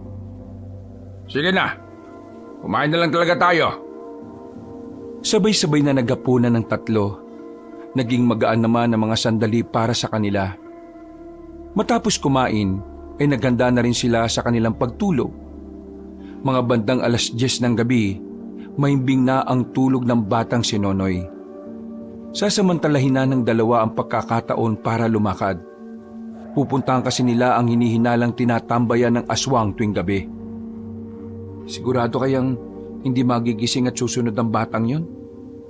Napagsabihan naman na natin siya, di ba? Kaya kahit siguro magising siya, hindi naman siguro siya lalabas ng bahay. Ang kulit din ng bungo ng batang yun no? Kung sa bagay, aswang nga. Hindi ka ba nagkaroon ng pagkailang sa kanya nang malaman mong aswang siya? Hindi naman. Parang wala naman nagbago sa tingin ko sa kanya. Namangha at windang lang talaga ako. Kayo? Wala rin naman nagbago sa tingin ko sa kanya. Mas nauna pa nga akong mag-alala para sa kapakanan niya Di ba ang motto niyo sa buhay, lahat ng aswang kalaban niyo? Bata man o matanda, tomboy man o bakla, may ipin man o wala. Minsan, sa buhay, matututunan mo rin na may mga tao talagang kaya mong bigyan ng walang katapusang konsiderasyon. Lalo na kapag mahalaga sila sa iyo. Ito, curious lang naman ako Bakit ba parang sobrang mahal na mahal niyo si Nonoy? May nakilala kasi akong bata noon. Namatay siya dahil sa aswang. Wala akong nagawa. Kaya ngayon, hindi ko nahahayaang maulit pa ang nangyaring yon. Kaya pala. Sa loob ng halos 15 segundo, meron na silang hinintuan na bahay. Habang nasa gilid sila ng kalsada, napansin nilang merong ilaw sa bahay na yon. Katakataka para kay Mang Elmer na merong nagtayo ng bahay doon. Malayo na kasi sa pamilihan ang area. Kaya kahit na sinong tao, walang magtatangka na tumira doon dahil masyadong malayo sa kabahayan. Hindi ko naman nakita ang bahay na ito nung mga nakaraang buwan na. Pero ngayon, nakatirik na dyan. Aba, kahit nahinala talaga Baka naman pangkaraniwang tao lang talaga yan. Tapos, trip lang nilang tumira sa malayo sa mga tao. Alam mo, isa sa mga lagi mong tatandaan na ang bahay ng mga aswang ay may lusutan papuntang taas ng bubong. Tingnan mo yon. Ayun Di ba dyan lang naman lumalabas yung usok kapag nagluluto sila sa loob? Halos lahat ng kusina ng mga bahay dito sa atin nasa labas. Wala sa loob. Kaya yung lusutan na yan, dyan sila dumadaan kapag lumalabas o bumabalik sila habang nakaanyong aswang. Mas madali kasi dyan kaysa sa pinto. Isa pa, sinasabi rin ng suot kong pulseras na aswang ang mga nariyan. Lorenzo, bantayan mo ang paligid Lalapit tayo. Tumingin-tingin na muna sila sa paligid. Nang masiguro nilang wala namang tao, sinimulan na nilang lumapit. Hawak-hawak na ni Mang Elmer ang kanyang espada. Habang itak naman na kinakalawang ang kay Lorenzo. Nang ilang dipa na lang ang distansya nila, may kung anong bagay ang dinukot ni Lorenzo sa kanyang maliit na bag. Ano yan? Nabili ko lang to sa bayan. Sisirain ko lang tong plastic tapos iahagis. Kasi magsasabog to ng mabahong amoy. Laruan lang to ng mga siraulong bata sa bayan. Iahagis ko sa kanila para maglabasan sila. Sigurado kang walang bulilyaso yan Malalaman natin. Bagya pang lumapit ang lalaking si Lorenzo. Na makabuelo, hinagis na niya sa bintana ang hawak-hawak niya. Narinig nila sa loob ang sigawan ng mga naroon. Iisa lang ang sinasabi ng mga yon. May umutot daw, di umano. Nang makita nilang naglabasan nga sa bahay ang mga yon, mabilis na lumapit ang dalawa. Habang hindi pa nakaka-recover ang mga yon, agad na tinaga ni Mang Elmer at Lorenzo ang malapit sa kanila. Pero sa hindi nila inaasahang pagkakataon, nagawa agad makailag ng mga yon. Sobrang lakas ng pakiramdam ng mga aswang. Hindi naman na nabigla si Mang Elmer dahil marami na siyang nakalaban na ganon. At hindi naman siya nahirapan noon. Pero ibang usapan na kasi kapag may kasama siya. inaalala niya ang kalagayan ni Lorenzo. Bagay na laging nagbibigay sa kanya ng pag-aalinlangan na makipaglaban. Mang Elmer, huwag niyo po akong isipin. Kaya ko naman eh. Tumango na lang siya sa binata. Nang magbago na ng anyo ang mga naroon, lumusob na rin ang mga yon. Sa laban na yon, kahit na papaano ay napanatag ang kalooban ni Mang Elmer. Nakikita niya kasi nakakasabay si Lorenzo sa kanya. Sa ilang buwan na kasi nilang magkasama, tila natuto na rin si Lorenzo kung papaano humarap sa mga kalaban. Makulit kang aswang ka ha? Ah! Oh, sa gilid mo! Aba, isa ka pa ha? Ah! Nakailag si Lorenzo at saka hinagupit niya ng itak ang isang lalaking aswang. Nang mapabagsak niya yon, humawi pa siya ng buhok at pakyut na tumingin kay Mang Elmer. Ayos ba? Aray! Bigla na lamang kinagat sa paa si Lorenzo ng isang aswang na naghihingalo. Mabuti na lang ay pinukulan agad ni Mang Elmer ng maliit na kutsilyo ang aswang, kaya nakabitiw din yun kaagad. Wisit! Pasira sa moment! Dami mo kasing alam eh. Ang sabi ko mag-focus ka. Puro ka katarantaduhan. Seryosohin mo kasi. Buhay mo nakataya dito. Sige, pasensya na. Akala ko kasi ako bida rito eh. Pero nasa na bang iba? Nakatakas na. Kaya mo pa bang tumakbo? Hindi na. Masakit eh. Ikaw na lang. Hindi ko na sila susundan. Delikado ka rito. Baka balikan kanila. Inakay na lang ni Mang Elmer ang binata. Pinaupo na muna niya ito saglit sa gilid. Pumasok siya sa loob ng bahay. Amoy na amoy pa rin niya ang baho sa loob. Pero mas nakapukaw ng tingin niya ang mga naiwan sa lamesa ng mga aswang. Isang mapa na iginuhit lang. At ang mapa na yon ay ang mismong kanilang barangay at ang mga katabing lugar. Aba, lihiti mong plano ito ng mga aswang ah. Mukhang mga opisyal pa lang dinali namin. Kita niya sa mapa ang taktika na maaring gawin ng mga aswang. Kaya naman kinuha niya ang mapa na yon. Palagay niya kasi ay malaki ang may tutulong nito para mapagandaan ang inihahandang kasamaan ng kampo ng kadiliman. Oh, hindi niyo man lang ba ako akayin? Hindi naman malalim ang kagat sa iyo eh. Kaya mo na maglakad. Sus ko, pambira naman oh. Kahit na hirap si Lorenzo, pinilit na lamang nitong makasunod sa matandang lalaki. Buti na lang din ay may napadaan na tricycle at agad naman silang sumakay. Huwag kang iiyak mamaya ah. Gagamutin ko ang sugat mong yan. Bakit? Sobrang sakit ba ang gamot? Oo. Pero mas masakit kapag namatay ka dahil sa kagat ng aswang. Madali silang nakarating ng barangay. Pero laking pagtataka nilang dalawa nang maabutan nilang walang tao sa bahay. Wala na sa higaan ng mahimbing na natutulog na bata kanina. Nabahala si Mang Elmer noong mga sandaling yon. Unang pumasok sa isip niya, baka sumagupa na naman sa aswang ang bata. Ay nako, pambihira talagang bata to oh. Pipingutin ko talagang itlog nito kapag bumalik to eh.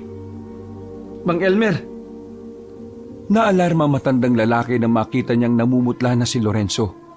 Pinahiga na niya ito sa lapag. Nakita niya kasing nagkukulay ubi na rin ang bandang parte ng kinagatan. Sobrang kirot na, Mang Elmer. Parang gumagapang yung sakit pakit ng hita ko. Kumalma ka. Nilinisin natin ang sugat mo. Kukuha lang ako ng mga gamit. Pagtayo niya, nakita niya ang kapiraso ng papel na nasa ibabaw ng lamesa. Nang basahin niya ang nakasulat, nanlaki ang mga mata niya nang malamang kinuha ng mga aswang ang batang si Nonoy. Napalunok ng laway ang matandang lalaki. Ito ang unang pagkakataon na nabahala at kinabahan siya. Hindi niya kayang may mangyaring masama sa bata. Pero hindi rin naman niya pwedeng iwan si Lorenzo. Napamura na lang siya sa kanyang isipan. Kahit gusto niya nang puntahan agad si Nonoy, kailangan niyang mas unahin si Lorenzo dahil nasa panganib ang buhay nito at ito ang mas malapit sa kanya. Kinuha na niya ang mga gagamitin niya para linisin ang sugat ng binata. Maya-maya pa ay sinimulan na rin niya ang paglilinis. Halos mapaos ang binatang si Lorenzo sa kakasigaw dahil sa hapdi ng mga nilagay ni Mang Elmer. Naawa na lang din siya sa binata pero yun lang ang pinakamabisang gamot para mapatay ang bakterya na galing sa bibig ng aswang. Kapag hindi kasi naagapan yon, maaring kumalat ang bakterya at pwede nitong sirain ang organ ng binata. Mang Elmer, mamamatay na ba ako? Oo, mamamatay ka na kapag sumigaw ka ng sumigaw. Kaya manahimik ka dyan. Konti na lang ito. Manong-manong nilinis ni Mang Elmer ang sugat ni Lorenzo.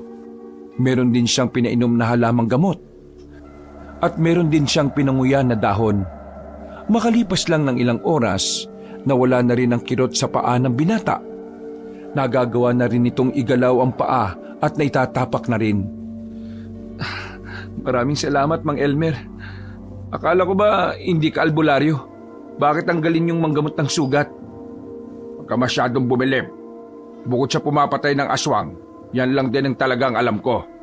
Natutunan ko lang yan sa kaibigan kong albularyo na namatay na rin. Maraming salamat po ulit. Akala ko talaga mamamatay na ako eh. Kailangan din pala nating mag-ingat sa kagat ng aswang. Ngayon ko lang naalaman na pati ang kagat nila nakamamatay na rin.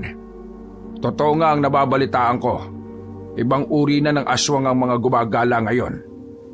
At siya nga pala, maiwan muna kita rito ha. Bakit po? May pupuntahan ka ba? Hindi mo ba napapansin na wala si Nonoy? Ay, oo nga no. May iniwang sulat ang mga dumukot sa kanyang mga kapwa niya aswang. Kailangan kong puntahan ng batang yon. Ano po? Dinukot siya? Teka, totoo ba? Bakit ang kalmado mo? Bakit? Ano bang gusto mo? Maglupasay ako. Kailangan kong maging kalmado. Kasi kung natataranta ako, baka hindi kita nagamot. Pasensya na. Dahil sa akin hindi mo kaagad napuntaan si Nonoy. Hayaan mo na. Hindi naman nila sasaktan ang batang yon. Ako ang kailangan nila. Sige po, sasamahan ko po kayo. Hindi na. Kailangan mong ipahinga yung sugat mo. Papapuntahin ko rito yung ilang tanod para magbantay sa'yo. Kailangan ko nang umalis ngayon eh. Sige po, Mang Elmer. Mag-iingat po kayo. Ngumiti lang ng pilit ang matandang lalaki. Wala siyang sinayang na segundo. Alam niyang anumang oras ay mahalaga sa mga sandaling ito. Kaya naman, kahit na wala pa siyang pahinga, lalarga siya para harapin ang mga aswang. Hindi siya papayag na gamitin ng mga aswang si Nonoy laban sa kasamaan. Hindi na siya pumasok sa kagubatan. Sa kalsada lang siya dumaan dahil mas malapit ang daan doon. Habang naglalakad, naramdaman niyang merong sumusunod sa kanya. Hinugutan niya ang kanyang espada.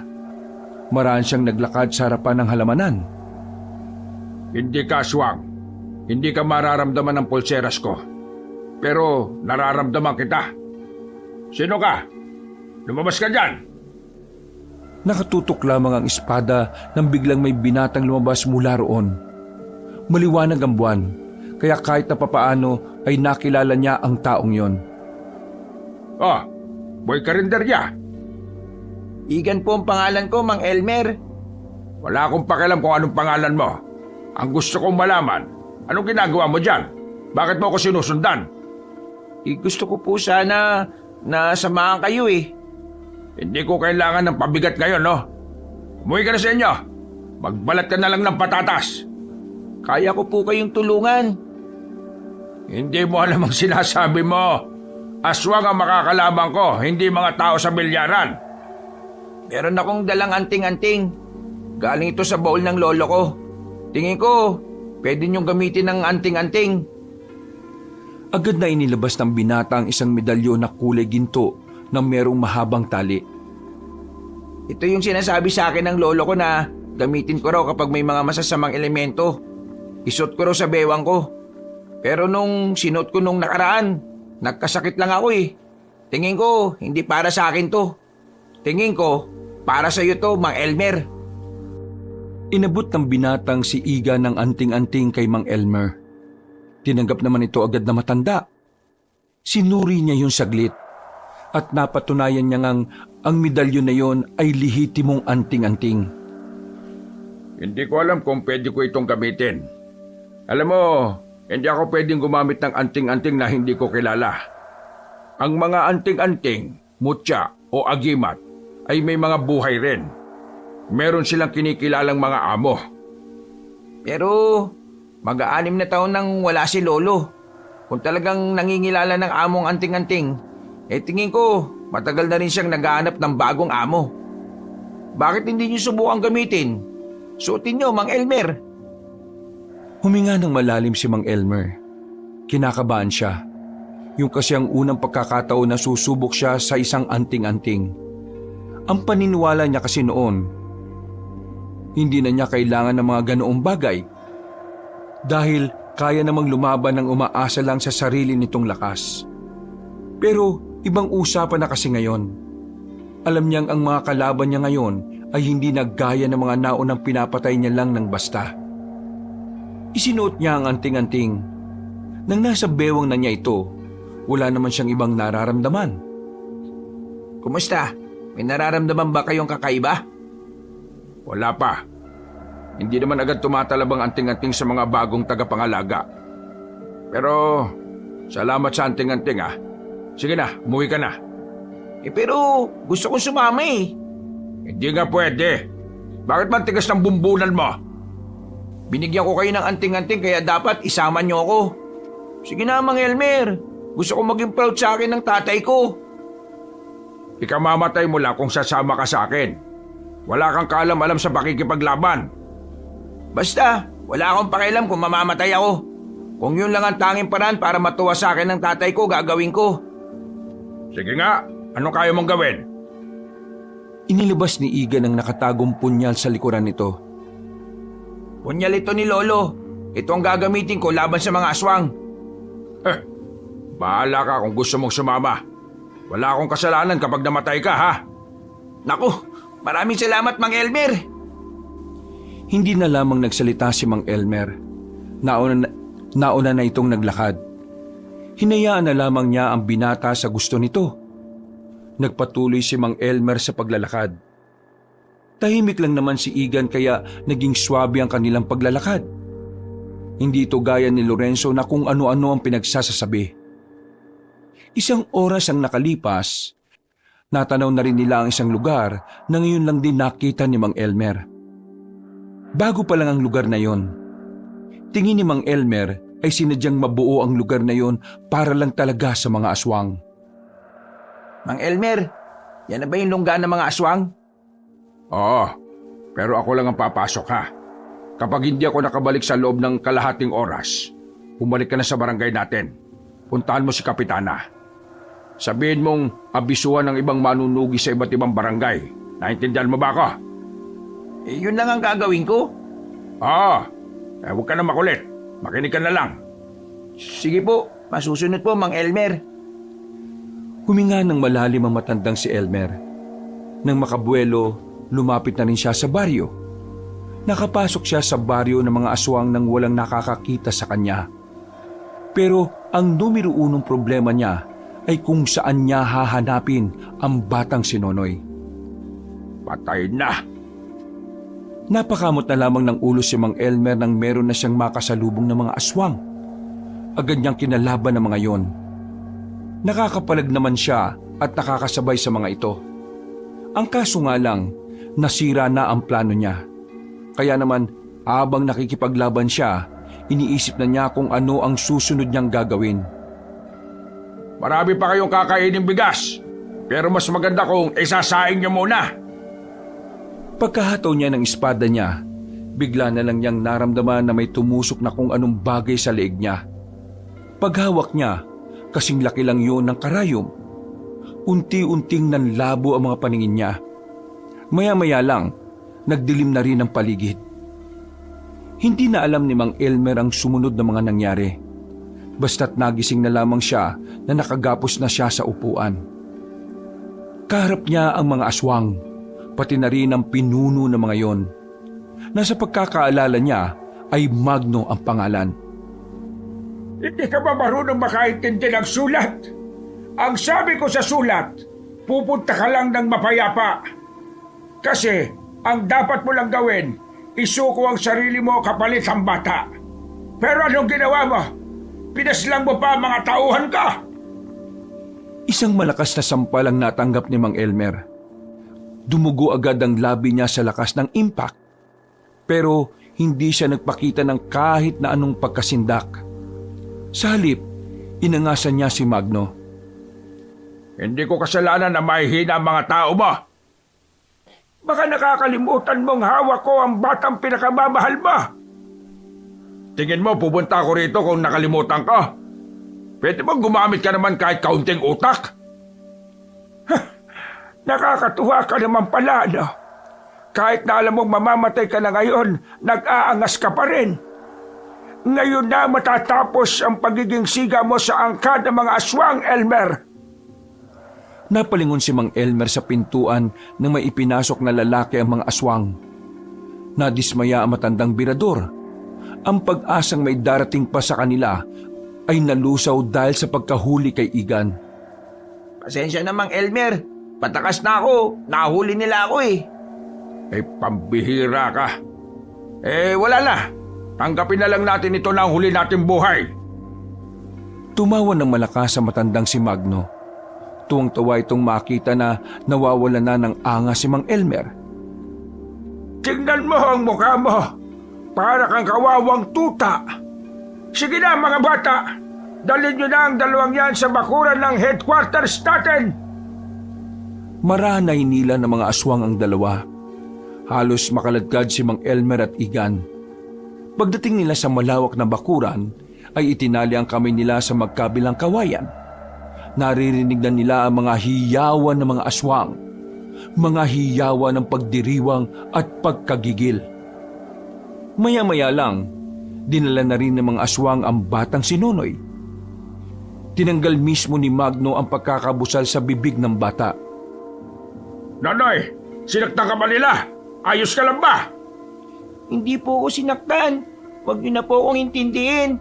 Pero bakit pa po kayo nagpunta rito? Mapapahamak pa po kayo rito eh. Nagpunta ako rito para sa'yo. Hindi ko hahayaang may gawin silang masama sa'yo. Tama na ang dramahan. Pero nakakatuwa ang inyong samahan. Mukhang mahal na mahal mo ang batang ito, Elmer. Kaya ngayong gabi, papipiliin kita. Ang batang ito, ang binatang katabi mo. Mang Elmer, ang batang yan na lang ang piliin mo. Okay lang sa akin mawala ako. Nagbago na ang isip ko. Mukhang wala naman palang halaga ang buhay ng binatang yan. Kaya ganito na lang ang gagawin natin. Ikaw binata ka. Ikaw ang mamimili kung sino sa batang ito at sa matandang yan ang papatayin mo. Ano po? Sinasabi niyo bang isa sa kanila ang papatayin ko? Ang talino mo. Sige na, pakawala na ang binatang yan. Inabot ng isang aswang ang espada ni Mang Elmer kay Igan. Nanginginig pa ang kamay ni Igan nang hawakan niya ang espadang yun. Hindi dahil sa mabigat, kundi dahil sa kaba na nararamdaman. Igan, ako ang paslangin mo. Matanda na ako. Marami na ako nagawa. Huwag po. Ako na lang kasi aswang po ako. Ano? Aswang ka? Bilisan mo. Pumili ka na kung ayaw mong silang dalawang mamatay. Kasama ka. Namumutla na sa kaba ang binatang si Igan. Hindi nito alam kung sino ang pipiliin niya. Pero kailangan na niyang gumawa ng desisyon. Dahil sa oras na mapuno ang pasensya ng pinuno ng mga aswang, siguradong mamamatay ang dalawang yon kasama siya. Mang Elmer, pasensya na pero ikaw ang pipiliin ko. Wala akong magawa. Huwag ka gumigay ng pasensya. Masaya ako mamamatay dahil espada ko ang gamit mo. Lumapit na si Igan kay Mang Elmer. Itinaas na ni Igan ang espada. Handa na sana nitong gawin ang pinakamabigat na desisyon ng buhay niya. Nang biglang nabulabog ang mga aswang sa paligid. Narinig na lamang nila na may mga umaatake na sa baryo. nakita nila ang mga manunugis at ang ilang tanod. Nakita rin nilang naroon si Lorenzo na kasama pa ang lola nitong si Bulet. Lahat ng mga yon ay may mga bitbit na mahahabang itak. O ano? Bakbaka na! Nagpulasa na ang mga aswang. Maging ang mga nagbabantay kina Mang Elmer ay nagsialisa na rin. Inuna ng mga aswang ang pakikipaglaban kaysa intindihin ng mga bihag. Mga buwisit! Nang umalis si Magno, agad din namang lumapit si Lorenzo para kalagan sila. O Igan, paano ka nakarating dito? Nako, mahabang kwento. Kayo na mo nang bala sa mga iba. Ako nang bala kay Magno. Nanoy, protektahan mo si Bulet. Huwag niyo akong intindihin, ha? Kaya kong siraulong yon. Agad na umalis si Mang Elmer para sundan ang pinuno ng mga aswang. Nakarating sila sa bakanting lupain na katabi lang din naman ng baryo. Sa ilalim ng bilog na buwan, makakaharap ang dalawang matanda. Sa pagkakataong ito, hindi nahahayaan pa ni Mang Elmer na makatakas ito ulit sa kanya. Bakit parang nanahimik ka na yata? Kinakabahan ka na ba? Wala naman akong dahilan para kabahan. Baka ikaw ang kabado. Nagtawag ka pa talaga ng mga alipores ba? Hindi ako nagtawag. Sadyang may mga utak lang talaga ang mga kasamahan ko. Hindi sila gaya ng mga tauhan mo na mga gamunggo lang ang utak. Tama lang daldalan. Simulan na natin to. Nagbago na ng anyo ang aswang na si Magno. Nang magkulay itim at pumuti ang buhok nito, napagtanto na ni Mang Elmer na isa pala itong gabunan. Walang pag-aalinlangang lumusob si Magno. Kahit na pinaghandaan niyo ni Mang Elmer, tumalsik pa rin siya nang suntukin siya ng pinunong aswang. Buti na lang ay nasalag niya yun ng espada kaya wala siyang galos. Kinabigla ni Mang Elmer ang kakaibang lakas ng kanyang kalaban. Sa puntong yun pa lang, natatansya na niyang hindi niya kakayanin si Magno. Kung ikukumpara ang lakas niya sa kalaban niya, sobrang layo ng diferensya.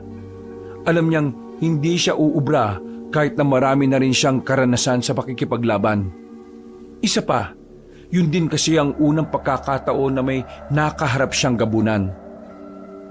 Anong problema? Nag-aalala ka ba sa mga kasama mong nakikipaglaban? O nag-aalala ka para sa sarili mong kapakanan? Huwag ka masyadong kampante. Nag-uumpisa pa lang ang laban. Mamaya ka na magyabang kapag nakita mong naghihingalo na ako. Bumorma na si Mang Elmer. Lalakasan na lamang niya ang kanyang loob. Yun lang ang pwede niyang gawin para kahit na papaano, tumagal pa ang laban at makapag-isip pa siya ng ibang paraan. Sa sunod na pag-atake ng aswang sa kanya, sinubukan niyang makatsyempo. Umilag siya at nakakita siya ng pagkakataon para patamaan si Magno. Pero sa halip na masaktan, tila wala man lang itong naramdaman sa hiwa na ginawa niya. Nagulat na lamang si Mang Elmer nang mahawakan siya nito sa kamay. Hinila siya ni Magno at nang makalapit, sinuntok siya ng aswang sa sikmura. Ilang segundong tila hindi makahinga si Mang Elmer. Namilipit siya sa sakit. Isang malaking pagkakamali na akong kinalaban mo, Elmer. Pangkaraniwang tao ka lang naman. Angas lang ang lagi mong dala. Pero wala kang kakaibang lakas para talunin ang gabunan na kagaya ko. Mas marami ka bang dinadaldal kaysa sa suntok mo? Muling lumapit sa kanya matandang aswang. Sinakal siya at saka itinaas sa ere. Namumula na ang mukha ni Mang Elmer noong mga sandaling yon. Malapit na siyang mahalagutan ng hininga. Buti na lamang ay nakadukot pa siya ng kutsilyo sa likod niya. Sinaksak niya ang mga mata ni Magno. Dahil doon ay nabitiwan siya nito. Buong akala ni Mang Elmer ay makakalamang na siya sa laban dahil doon. Pero ang hindi niya alam, mas lalo lang lalakas ang kalaban niya ng dahil sa galit. Walang iya ka! Walang iya ka talaga! Matitikman mo ang galit ko! Lumundag na mataas si Magno. Nakalapit agad ito at dinakma ang mukha ni Mang Elmer. Binagsak nito ng malakas si Mang Elmer at saka idiniin ang muka sa lupa. Hindi pa ito nakontento. Pinagsusuntok ni Magno si Mang Elmer sa muka. Duguan na ang matandang birador. Nanlalabo na rin ang paningin nito nang dahil sa mga dugong halos nahilamos na niya. Sa mga pagkakataong ito, sa kanya lang napagtanto na hindi pala talaga siya malakas. Sadyang matapang lang siya at matalino. Pero ang tapang at talino niyang yon ay hindi niya magamit sa sitwasyon niya. Dahil ang tapang at talino na meron siya, mukhang hindi na uubra sa bangis at lakas ng kalaban. Pwe! Napakahina! Akala ko pa naman ay pagpapawisan ako sa iyo. Mahina! Mahinang mahina! Hindi ako natutuwa sa iyo, ha? Kaya ngayon, papatay na kita para maisunod ko na ang batang pinakamamahal mo! Wag mong sasaktan si Nonoy! Manahimik ka! Gagawin ko ang gusto ko! Gustong gumalaw ni Mang Elmer pero wala na siyang lakas. Kahit daliri niya ay hirap na siyang igalaw. Naiyak na lamang siya dahil alam na niyang wala na siyang magagawa. Nang makita na niyang kinuha na ni Magno ang espada nito para itarak sa kanya, napangiti na lang siya at napapikit.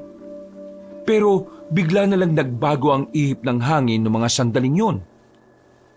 Biglang nagliwanag ang anting-anting sa bewang ni Mang Elmer. Nasilaw si Magno kaya napalayo ito. Naramdaman naman ni Mang Elmer ang kaginhawaan sa kanyang katawan. Para siyang pinanganak ulit. Lahat ng sakit sa katawan niya ay himalang nawala. Bumalik ang kanyang lakas. Bagay na ikinagulat ni Magno. Ha? Ano nangyari? Bakit ka nakabangon? Hindi ko rin alam. Pero tingin ko, nakikisa na ang anting-anting. Hindi niya pa ako kilala pero parang kinikilala na niya ako ngayon. Biglang lumipad ang espada niya patungo sa kamay niya. Mabilis din namang umatake si Magno sa kanya. Pero nagawa na niyang salagin ang kamao nito gamit lang ang kaliwa niyang kamay. Paano nagkaroon ka ng anting-anting? Nilinlang mo ako! Nilinlang? Hindi kita nilinlang, no? Puro ka kasi daldal eh. Walang ano-ano ay itinarak ni Mang Elmer ang espada sa tagiliran ng aswang. Agad niyang hinugot ang espada, pero binigyan niya pa ng isang mahabang hiwa sa dibdib si Magno. Dahil doon, tuluyan ng bumagal ang kilos nito. Umatras ito pero umabante naman si Mang Elmer. Nang matumba si Magno, tinutukan niya na yon ng espada sa leeg. Kapag nakarinig ako ng magandang dahilan kung bakit di kita dapat patayin, sige, hahayaan kitang mabuhay. Ngayon, sabi mo sa akin, bakit hindi kita papatayin kahit ang dami yun ng pinatay na tao? Ano? Kaya ko magbago? Pwede tayo maging magkaibigan. Pinapangako ko, wala na akong sasaktan na tao. Magno, hindi ako sanggol na kahapon lang ipinanganak. Tingin mo maniniwala ako sa'yo? Walang aswang na kayang magbago kung una pa lang masama na siya. Hindi kagaya ni Nonoy.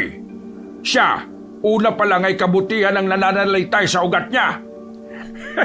Mali ka dyan. Lahat ng aswang kayang magbago. Kung kaya niyong magbago, bakit hindi niyo ginawa noon pa? Marami ba kayong sinaktan at pinatay? Muling naggalit si Mang Elmer. Humigpit ang hawak nito sa espada. Marahan namang tumayo ang aswang na si Magno. Tumingin ito sa mga mata ni Mang Elmer. At saka nagsimulang magritual. Sinusubukan nitong isailalim si Mang Elmer sa isang hipnotismo. Hindi ako tinatablan yan. Wala naman akong ginagawa. Hindi na nagpaligoy-ligoy pa si Mang Elmer. Bago pa siya maisahan ng kalaban niya, tinaganan niya ito sa leeg. Pagkatapos ay itinarak ulit ang espada sa kaliwang dibdib nito. Sumuka ng maraming dugo ang pinunong aswang. Agad itong bumagsak at nangisay-ngisay. Nakadilat ang nanlilisik nitong mga mata habang nakatingin sa kanya. Hanggang sa huling sandali, tila gusto pa rin siyang paslangin ni Magno. Mga ilang sandali lang, nalugutan na rin ng hininga ang kanyang kalaban. Agad niya namang binalikan ang mga kasama niya para tulungan ng mga ito. Makalipas lang ang halos 5 minuto, natalo na rin nila ang mga aswang. Marami ang sugatan sa kanila, pero maswerteng wala namang nasugatan. Mga kasama, naipanalo natin ang laban. Wala na ang mga aswang. Payapa na ulit ang probinsya natin. Elmer, ayos ka lang ba? Bakit ang dami mong dugo? Ayos lang naman ako. Mang Elmer, nakita ko kanina yung malakas na liwanag. Gumana na ba yung anting-anting? Oo, gumana na ang anting-anting. Maraming salamat ha. Iniligtas ako ng anting-anting sa tiyak na kamatayan. Tatay Elmer, buti naman po ligtas kayo. Nag-alala po ako eh. Akala ko po hindi ko na po kayo makikita. Ginawa kong lahat para magkasama pa ulit tayo. Kaya huwag ka na mag-alala. Ligtas na ako, oh. Ligtas na tayong lahat. Nilisan na rin nila ang lugar na yon matapos nilang abuhin ang mga bangkay ng mga aswang. Kinaumagahan, binalita ni Kapitana ang kanilang pagkapanalo kontra sa mga aswang. Nagdiwang ang kanilang barangay dahil sa wakas wala na rin ang panghanib sa lansangan. Makakalabas na rin ang lahat ng bahay nang hindi nag-aalala para sa kanilang kaligtasan. Higit sa lahat, si Mang Elmer ang pinakamasaya. Bukod kasi sa nabigyan na niya ng kapayapaan ng kanilang probinsya, makakasama na rin niya ng mas matagal ang batang si Nonoy. At sa paglipas nga ng mga buwan, mas lalo pang lumalim ang samahan ng bata at ng matanda. Itinuring na talaga ni Mang Elmer na tunay na anak si Nonoy.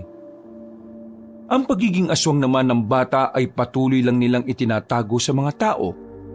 Pero kasabay nito, naghahanap na sila ng pinakamagaling na albularyo. Susubukan nilang maging normal na tao si Nonoy. Alam ni Mang Elmer na mahirap yun mangyari. Pero hindi siya nawawalan ng pag-asa na mabigyan ng normal na buhay ang batang si Nonoy.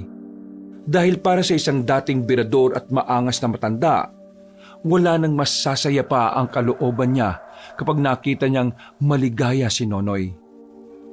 Mula noon, naging masagana na ang mga barangay. Naibalik ang dati nitong sigla.